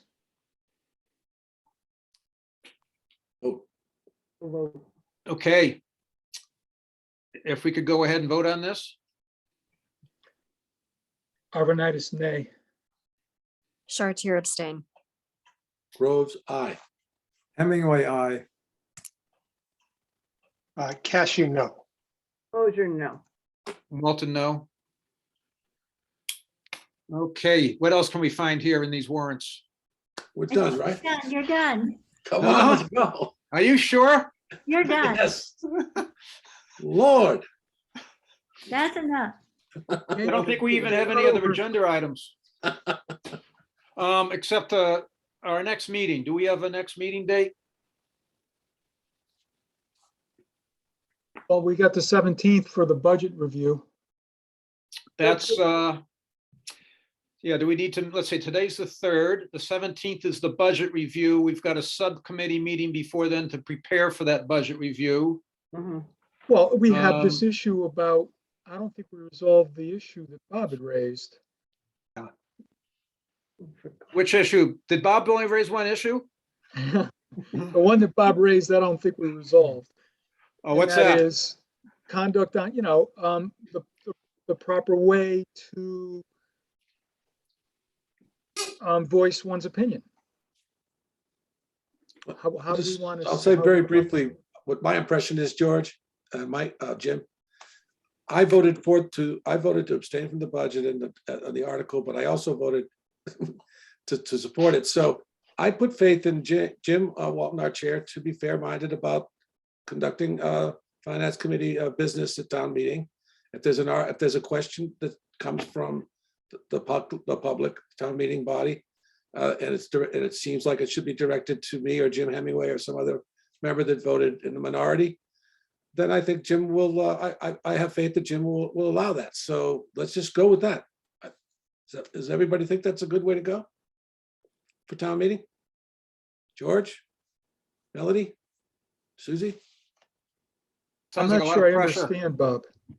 The scenario that Paul Lyons sort of outlined, if I'm not mistaken, is that if somebody were to ask a question to him about an article or some other line in the budget, or asking about a dissenting view or a minority view, that he would direct the question to Jim, and then Jim would decide how to handle it. One of his options would be to direct the question to the member that was that might have been spoken against this item, and that would give him an option of letting the minority speak at town meeting from the finance committee chair table. Okay, my question would be then, what I don't understand is, what if nobody flags that line item, elementary school? Do you not want to talk to that issue if they don't? Well, again, I think that I might want to, and I might, but I would guess that somebody from the floor would have to bring the issue up. Well, you're closing the door on yourself. Well, I don't want to do that. Well, that's what I'm saying. I think the mean, town meeting will represent some of these viewpoints. If they don't have them, well then, They won't so be necessarily it, you know, know? Bob. And Pardon me? you know, people won't necessarily know about all the conversations and all the things that affect any particular line and know about the conversation we had about that line. Okay, well, the other option that Paul described, which I also think might be useful here to answer your question is, if I feel there's a minority issue that I want to represent at town meeting to the public, I will present that to the chairman. And or Jim or any of us members could do that before town meeting and have him consider, or maybe we could have a vote at this, are we having another meeting? Are we having another meeting before? You're on mute, Susie. We have to have a meeting to write the report. Yeah. We need to schedule that. Okay, so we could have, if I submit, or I or Jim or any other member wants to submit something that could be talked about at town meeting, we will do so at that time. And the committee can vote on it. Does that make sense? It's a subcommittee meeting and usually we only have a couple people that work on the report. Oh, I see. I thought we were gonna have a FinCom meeting. Nope. No. Well, we Not don't until have the one. budget We- review. Hmm? Yeah, not until the budget review. We At don't this have one point. scheduled. But Right. are you prepared for the budget review today? No, that's why we have another subcommittee meeting scheduled for that, to prepare for that. Yeah. Yeah, it's scheduled for May Only the 10th. subcommittee to prepare for the whole, yeah. Yeah, Okay. I think if we prepare the report, then we might just all show up at the hearing, the public hearing that Paul will moderate and go with What the a- report. We're gonna be here at the finance committee. We'll be meeting with Paul at the hearing, right? Yeah. Can't we Yeah, meet he's gonna early, moderate it. start a little earlier, discuss this issue then? But Susie, the report is typically approved by the finance committee. Yes. I see no harm in having a meeting between now and the budget review, specifically to talk about the budget. And if it takes 5 minutes, great. I just don't feel like we all are thinking the same way about how we're going to present the budget to the town and how we're going to address. I just don't feel like we've really resolved it. All right, let's meet again. That's just one person. That's me. I'm with you. On the subcommittee, we talked about meeting on May 10th to work on the report. So 6:30. And that might meet, I mean, we're still drafting it, but maybe it gets done and we have an afterwards meeting for the rest of the FinCom issue around minority reporting. But we I like have that to get the idea. report done. I like that idea. If we have minority works 6:30, I'm sorry, the subcommittee works from 6:30 to 7:30, and then 7:30, we conduct a normal FinCom meeting. I think there's two benefits to that. One, we get to resolve this issue at 7:30, but also we can present the report, or at least if we have any questions about how the finance committee want to address any particular item in that report, we get everybody in the room together and we can talk about that. Okay, and then they can vote to approve the report if it's without correction or whatever. Yeah, we should be close enough. Like I said, with the numbers that Becky's finalized tonight, I can definitely finish the 2 pie charts. All those changes, the bridges we have for revenue and expenses, I can send that in as well. And then, That we're gonna write we were gonna write one bullet section on the library. And we probably need to clarify the school roof process in that report. yes. Yeah, it might take more than an hour, huh? Councilor Breeze. Maybe we should You have, ever done anything in an hour? No. maybe we should have the FinCom meeting a day or two after that. I don't know.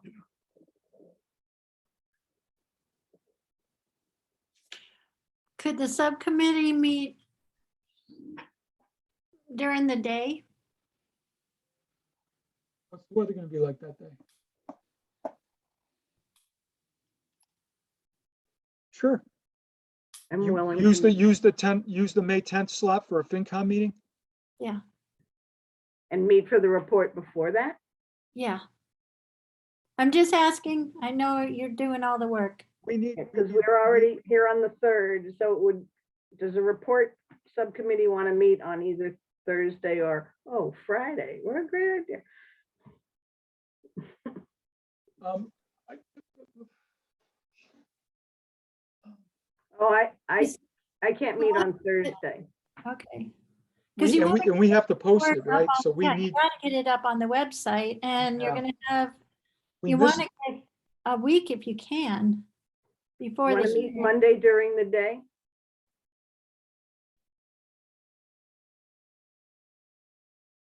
Sure, yeah, whatever, yeah. Which day? Monday, the 9th during the day. I'd have to look at my calendar downstairs.